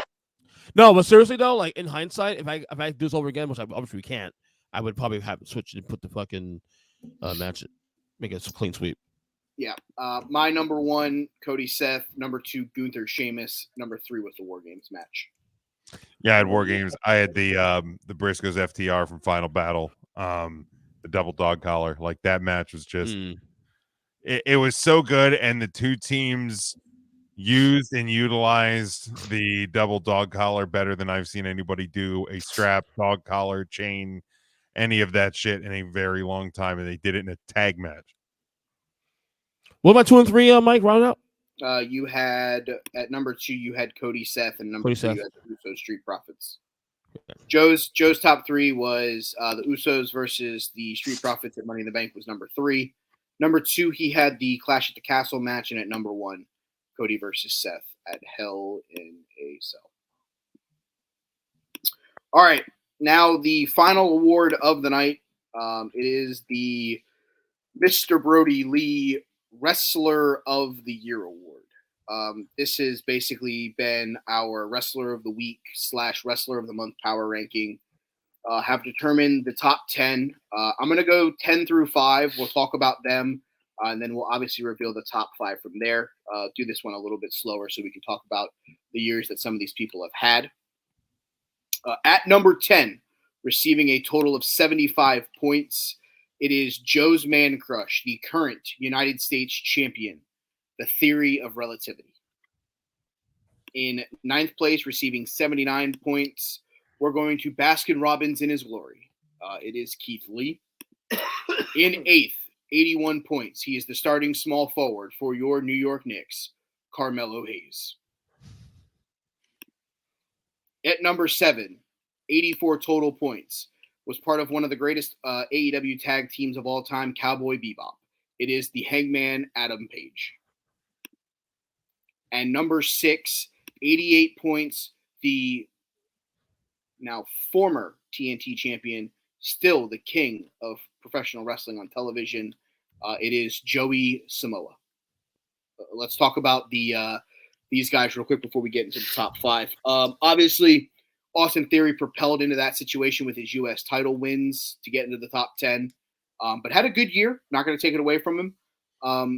The one that surprises me in this situation was Keith Lee, because he had some points, I guess, at the beginning of the year from WWE before he joined, or like maybe he got all of his points in AEW. I don't remember.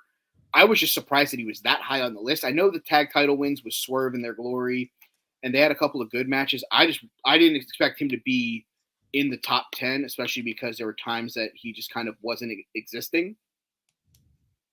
But with the way the point system worked, he had a bunch of points early, then got even more when Swerve in their glory won the tag titles. I think he got 25 points right there because I think they were first that month. So good year for him. Obviously, the Hangman started the year as the AEW World Champion. The injury, I think, really derailed any chance he had of getting into the top 5. Well, then him getting fucked by fucking Tony Khan's booking in May. Well, I still but I'm saying even if he doesn't get hurt against Moxley, they would have had that match before the show now. I feel like they would have had the rematch before. No, I get it. Now.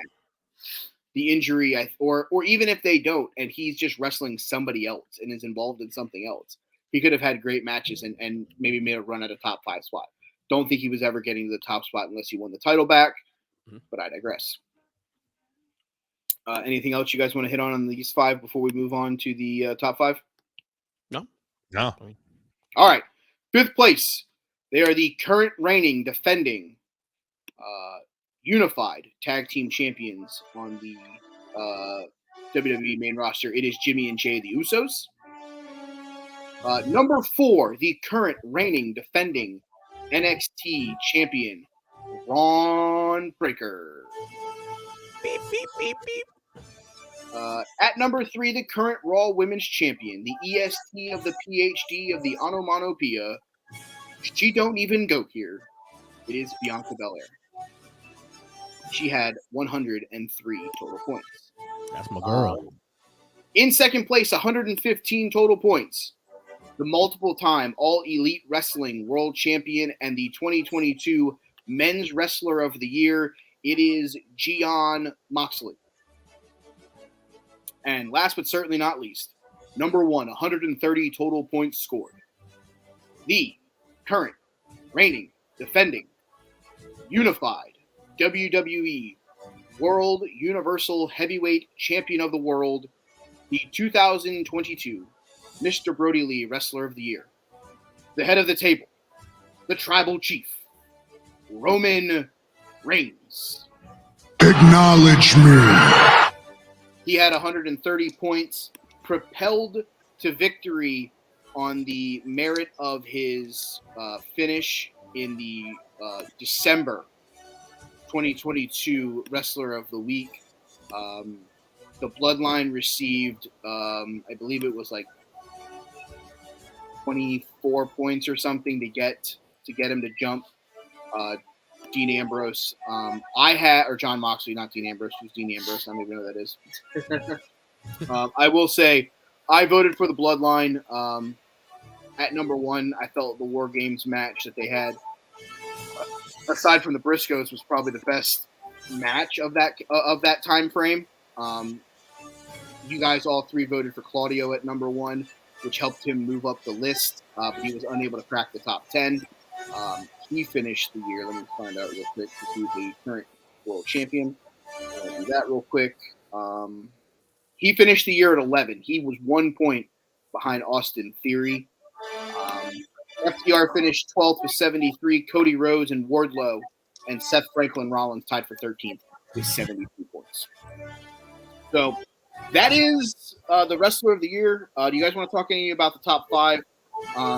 Honestly, led by the Bloodline, we've talked about how great of a year they've had. Yeah, it's the biggest thing in wrestling. It's going to continue to be the biggest thing in wrestling, probably at least. at least through the first half of this year, if not longer.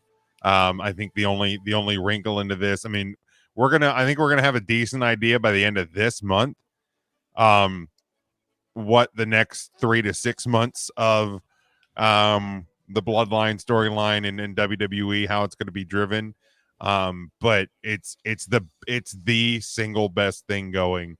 And I mean, credit to Roman, credit to everybody involved, but honest to God, over the past 3, 4, 5 months, credit to freaking Sami Zayn, man. That guy is on a different level, and I can't help but chuckle at all of these chuckle fucks on the internet that really thought Sami Zayn was going to be going to AEW and in a better spot because of it, because the dude put on a match with Johnny Knoxville that, wait, Ernest, your wife ain't, she can't hear this, right? He put on a match with Johnny Knoxville that is so much better than it had business being, and then he's literally been one of, if not the best thing in professional wrestling for that last half of the year. He's gotten paid off ever since that Mania match. It's fucking arguably top 3 wrestlers of the year, in my opinion, like characters of the year.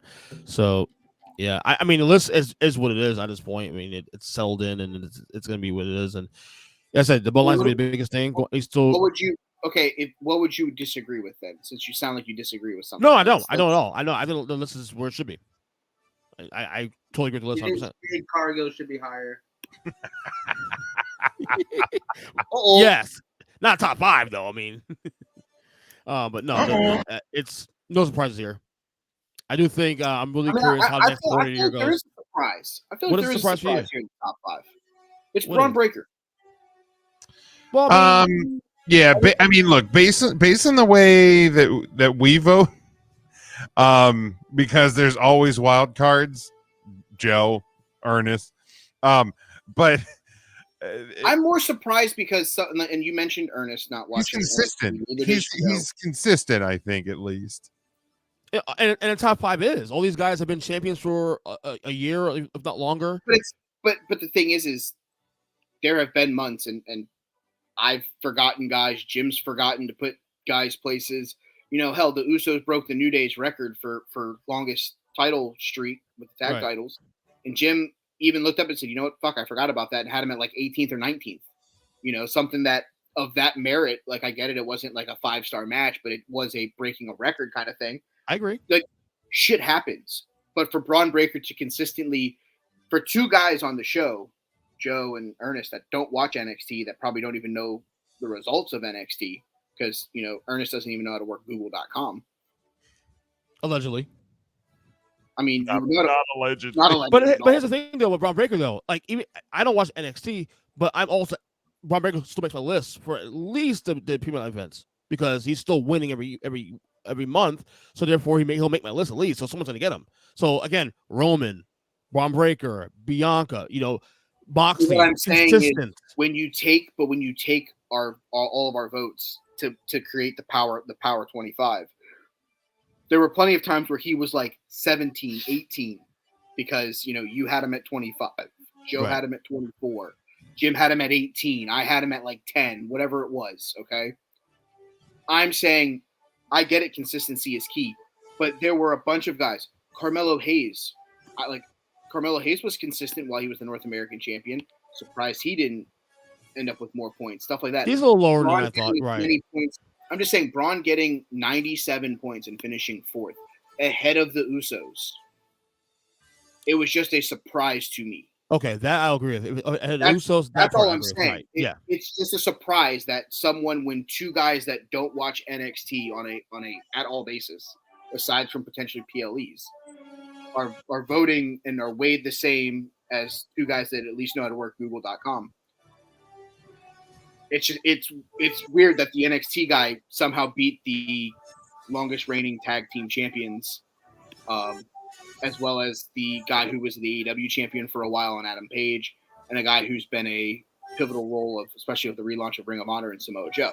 I thought Braun would make the top 10. Let's not say that. I just didn't know that he'd be a top 5, top 4 wrestler of the year.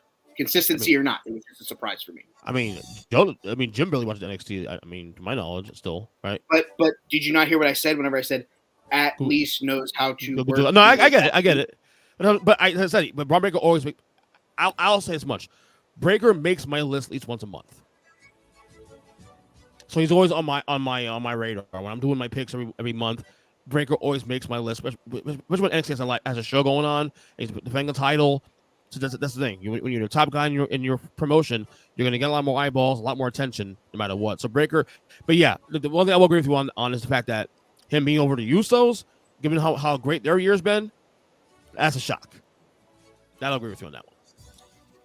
And it's probably because a lot of their greatness of their run has been intensified since unifying the tag titles. Like Right. Money in the Bank, it really kicked off. Like WrestleMania was just kind of like, oh, they had a match. Yeah. Like it kicked off with the Street Profits match at Money in the Bank was when their Right. year really took off. Yeah, I agree. And then the Sammy thing. All right, so that's the Wrestlers of the Year. That is the 2022 Takey Awards. Do we want to go into anything else, or do you want to jump into Wrestler of the Week? Let's go into Wrestler of the Week. I'm good with that. All right. So guys, here's the thing. You've heard about what we do with the Wrestlers of the month, obviously. So we had a internal discussion. We have decided to change it to a degree. Okay.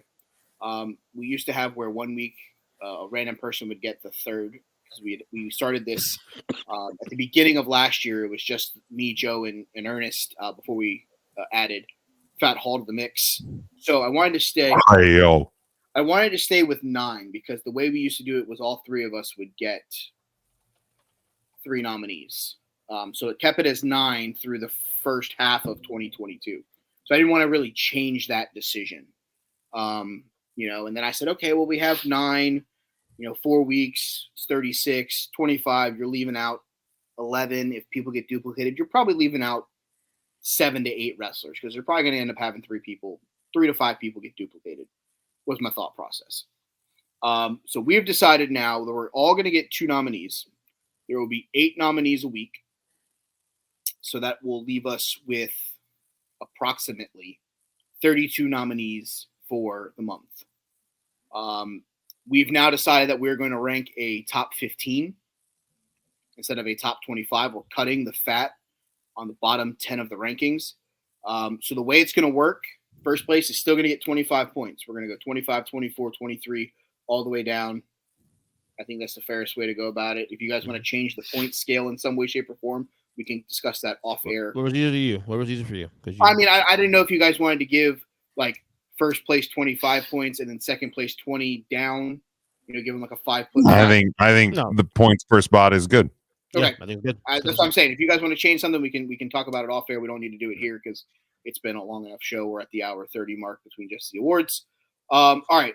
So with the new selection here, that means this guy said he's going to keep track of a list. I'm going to fucking hold him to it. Because here's what's going to happen from here on out.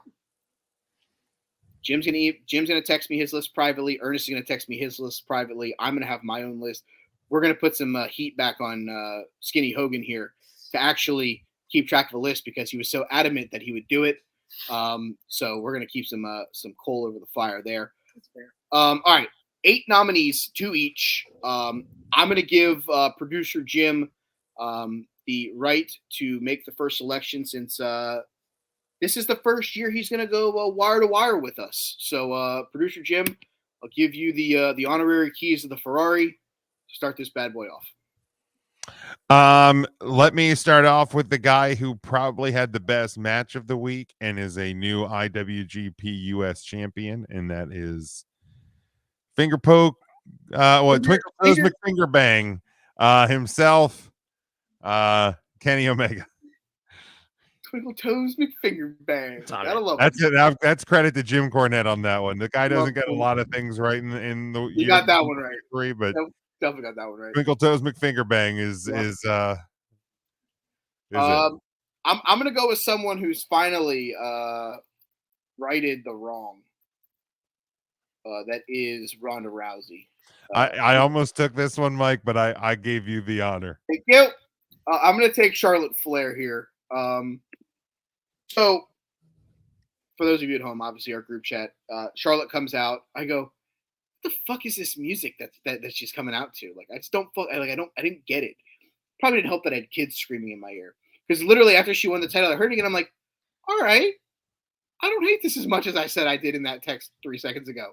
Probably helps that I don't have kids screaming in my fucking ears anymore. But yeah, she's back. I love the fact that she's the SmackDown Women's Champion. I just hope this doesn't fucking mean Ronda Rousey's winning the fucking Royal Rumble. Dude, I honestly think she's gonna be gone for a while. Good. Maybe we should next week chronicle some predictions on that. We can talk about the Rumble. I mean, we have a couple weeks for that. Yeah.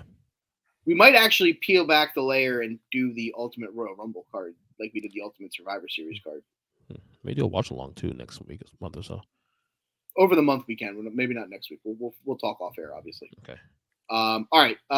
Ernest, pick is yours. All right, give me the new TBS TNT champion rather. Sorry. Give me Darby All In. I was gonna say, you fucking picked Jade Cargill after that train wreck of a match. I quit this fucking show. Scourge it. Joseph? Scourge it, Joe. I'll take Okada. The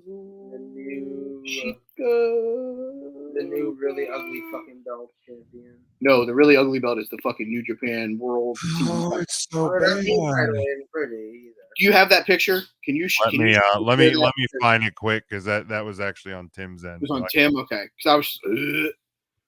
Have you seen that title that Zack Sabre Jr. won? Yes. Yeah, it's bad. It's so bad. Brown strap. Yeah, let me. Twinkle Toes McFingerbang wouldn't even want that fucking title, and he's the collector of titles. He's like, hey, Kenny, you can have this. And he goes, no, I'm good. No. Nah, fam. Nah, man, I'm all right. Hard pass. Yeah. Pass. Jim, while you're looking that up, the floor is yours for your final selection for Wrestler of the Week. My final selection for Wrestler of the Week this week. You know what?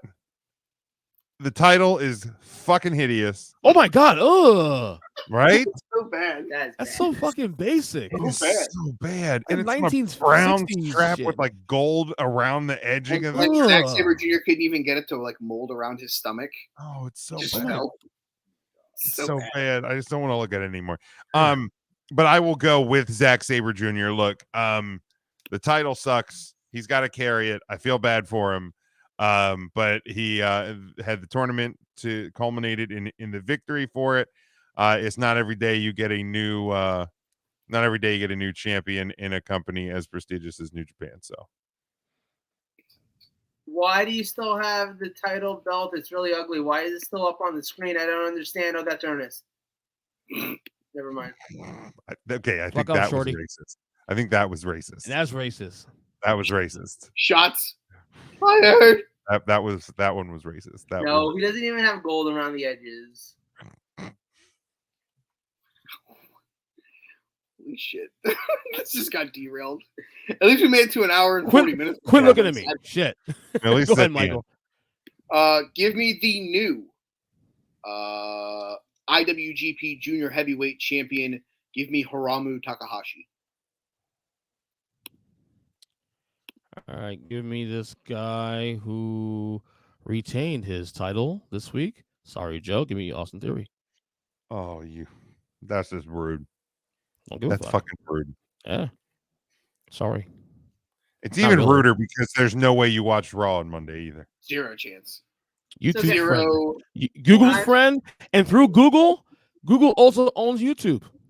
I'm gonna go from my pick with this might be the only time they ever register a pick on any of our shows all year.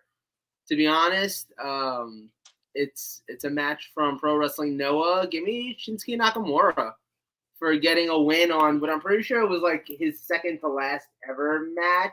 Not Muda. Nakamura. Muda. Yeah. Because Muda. Muda had his retirement match at Wrestle Kingdom. Right. and it was It was like 2 days earlier that he lost that match to Nakamura in, the real Forbidden Door that's happening right now as he went over to Noah to get that. So, yeah, give me that one. And he won it by making out with Muda. Like, that's not even a joke. He and then Yeah. Muda may or may not have said some questionable things afterwards. Did you hear about that?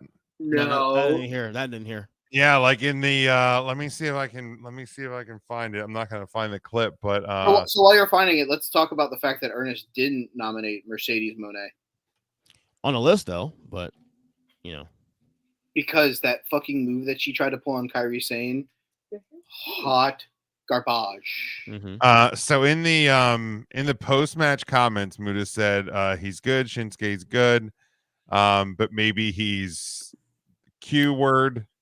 Muda went even further and said he's a F word, maybe. Oh. Yeah. Ooh. Yeah, like Ooh. oof, like not great, my guy. Not great at all. Like Congratulations on a great career. Way to fucking light it on. way to ruin your legacy in one fell swoop. But Really, imagine if the Undertaker had his retirement match and it was just like, but that AJ Styles sure is.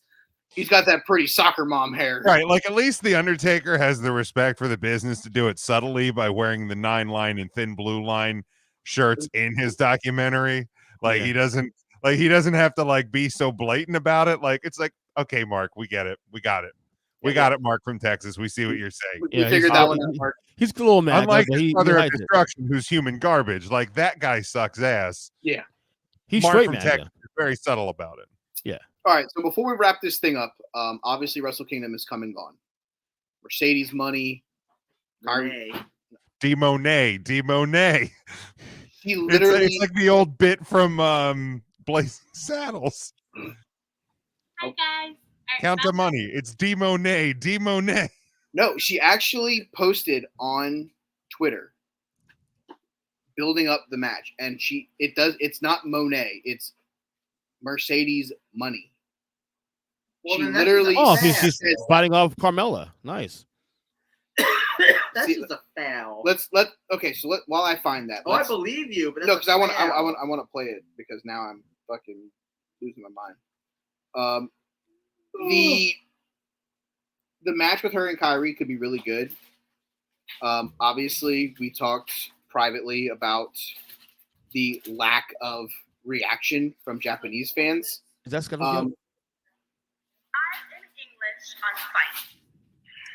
This is Mercedes Monday, and make sure you watch Monday. Battle in the Valley. Monet. February Okay. 18th, live It's in not. English. It's a soft O.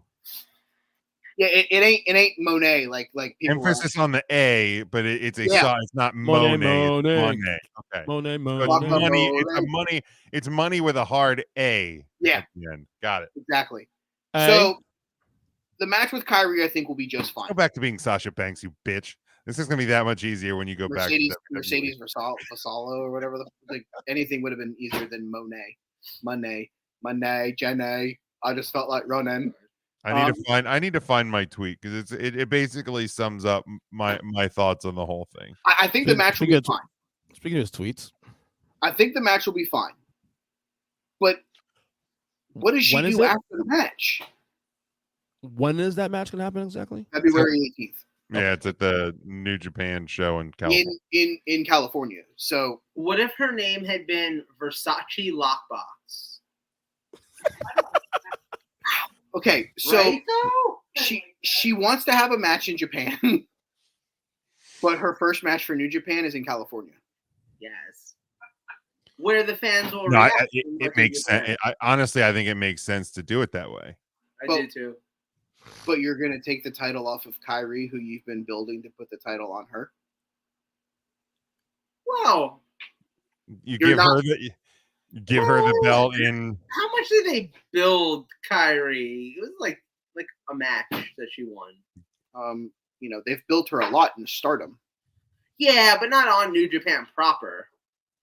They haven't built anybody on New Japan proper. Right, exactly. But they're starting to. They're building fucking Louboutin's safety. they built Kyrie. She won the first ever Wrestle Kingdom Women's New Japan Here's the thing. IWGP Women's I don't title. think this. Right, this but that's isn't- all they did to build her. Is what I'm saying. This isn't going to be a long-term run. Like I think Sasha Mercedes right now isn't going to sign with anybody. Like I fully expect her to be Soraya's partner on Wednesday on Dynamite. But I also do not expect we see a Mercedes Monet is all elite banner after that match, because I think she's going to be doing these per appearance, per 1 2 3 match deals where she comes in, works a little bit. I think, do we see her in Mexico? Do we see her in Puerto Rico? Like, I think we're going to see her all around the world for a little while. She's going to get out all of these things that she wants to kind of like knock off of the bump card. So she gets the title win in California, which is huge for her. It's going to be a great reaction from the US audience. And then she's going to get to go wrestle in Japan, and she's going to drop the belt either back to Kyrie or to somebody else. So she gets her match in Japan, and then probably back to Kyrie, and then Kyrie can go back to being Kyrie, and I don't think it's going to be that big of a problem. I'm with Jim. I don't know what we're talking about. Thank you. I mean, I don't hate it. I'm just saying, I don't just slam dunking her into the title picture. It just feels it's kind of like what they do at times. I mean, like and I get Jericho had wrestled there, but like in the early part of his career, came to the US. Omega into the world title picture when they brought him in. He went for the junior title first.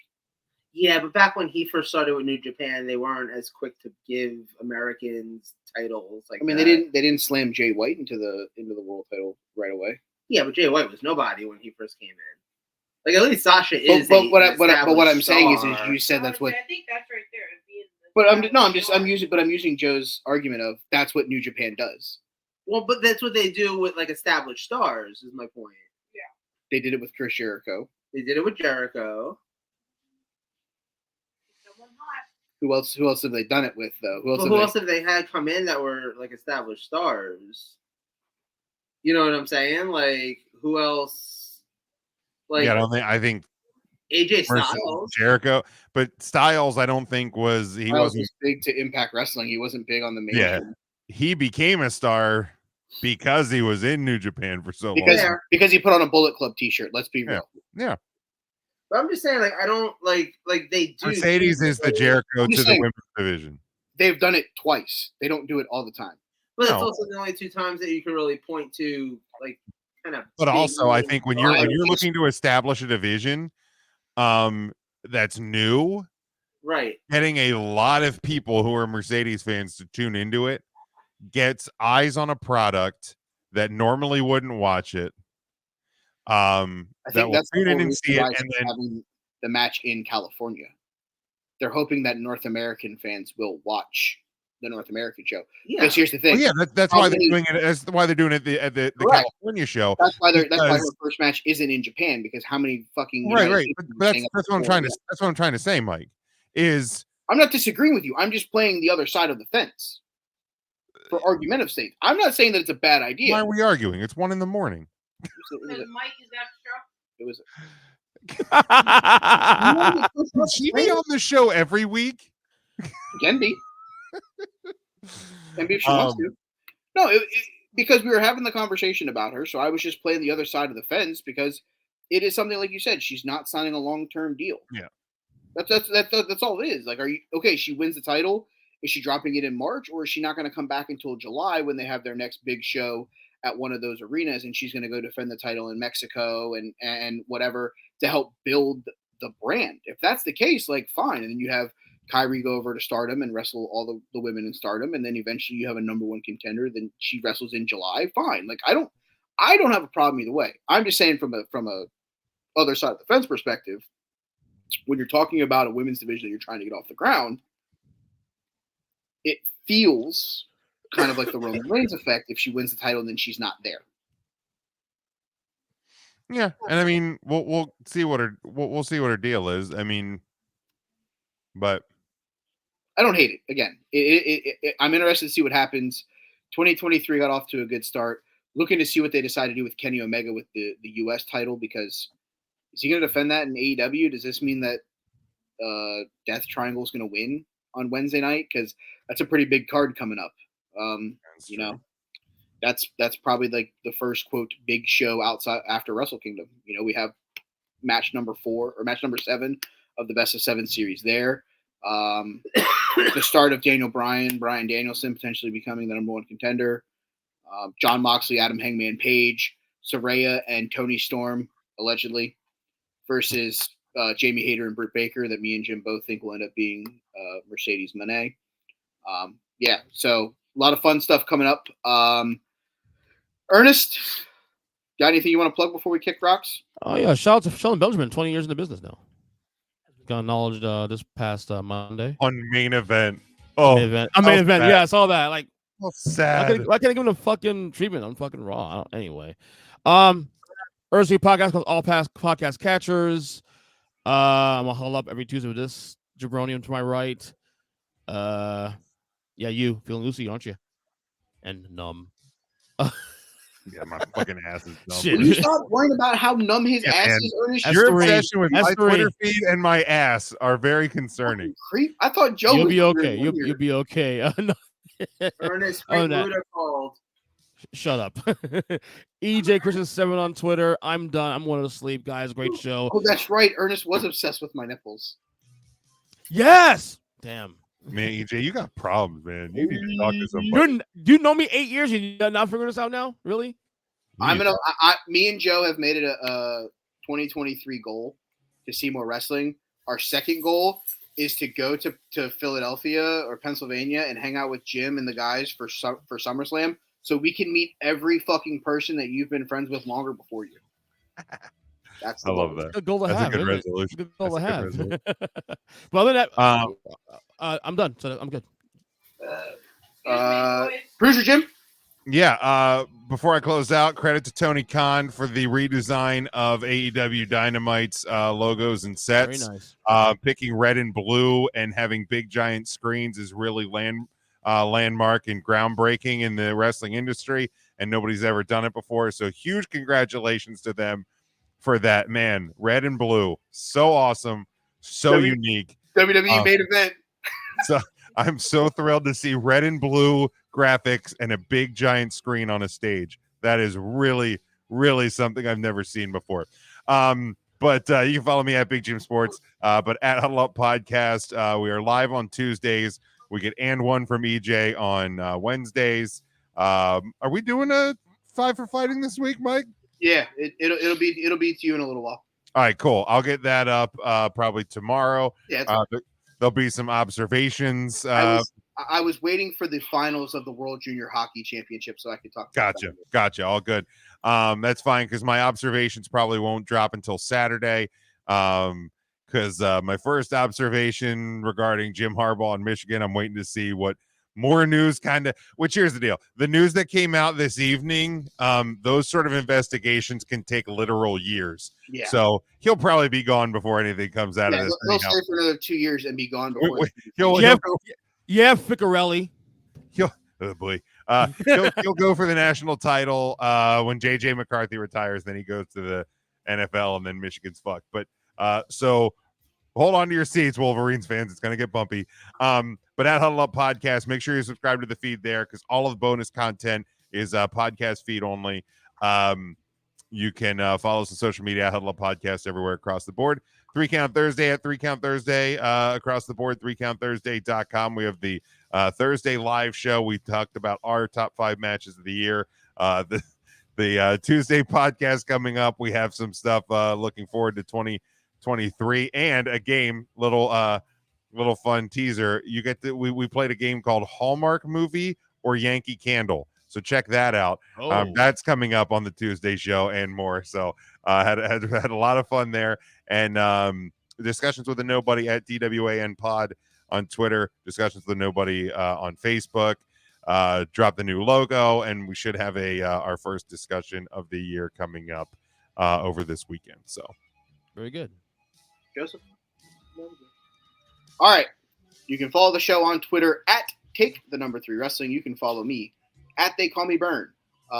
You can listen to the new upcoming podcast that I plugged a little while ago, From Adam Lee to Zombie, a WWE ECW watch along with me and Joe. That drops on January 9th, so that'll drop this coming up Monday. It's already queued up, ready to go. It's a lot of fun. We're going to have a lot of fun with it.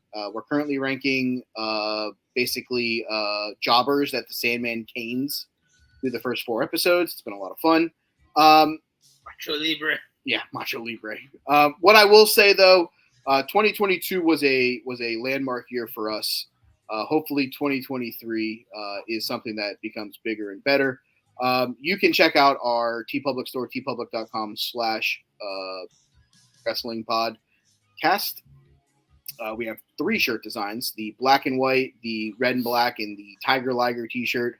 I am going to say this, Jim, if TCU wins the national title, I would prefer a Death, Taxes, and the Over black and purple shirt for the Huddle Up store. I'll have to make sure my wife doesn't murder me if I make that, but yeah, we'll see what we can do. Yeah, Mrs. Don't Big tell her. Jim. She's Ooh, not. boy. She follows the show, dude. Like, it's not. I can't hide it well if I'm gonna publicize it. Yeah, unlike our wives, everybody's wife cares about this. No, and I'm not saying that she doesn't have a right to care. Let me preface that. I get it. But Death, Taxes, and the Over. She's mad. I don't blame her, but she's Yeah, mad. Buddy, I don't blame her either. Whenever your team loses, it kind of sucks. It's how I felt a little while ago when I vented to you about the fucking coin toss if the Bengals fucking lose to the fucking Ravens. I get it. Trust me. It is what it is. We're going to leave it there. Also, T's and P's to Mr. Hamlin. Good news today. Squeezing hands. Wake. Also to Peyton Hillis, by the way. Oh, T's and P's. That Peyton news Hillis. That killer. My situation God. scary as hell. Keep fighting their big road truck. That guy was a fucking beast when he played. So obviously T's and P's to all of them. That's it for this week. We'll be back next week with more. We'll actually have actual topics and some fun stuff to go over. Thank you for joining us for the Takeys, a 2022 award show. And as I always say, when you're Take 3 Wrestling, you're Take 3 Wrestling for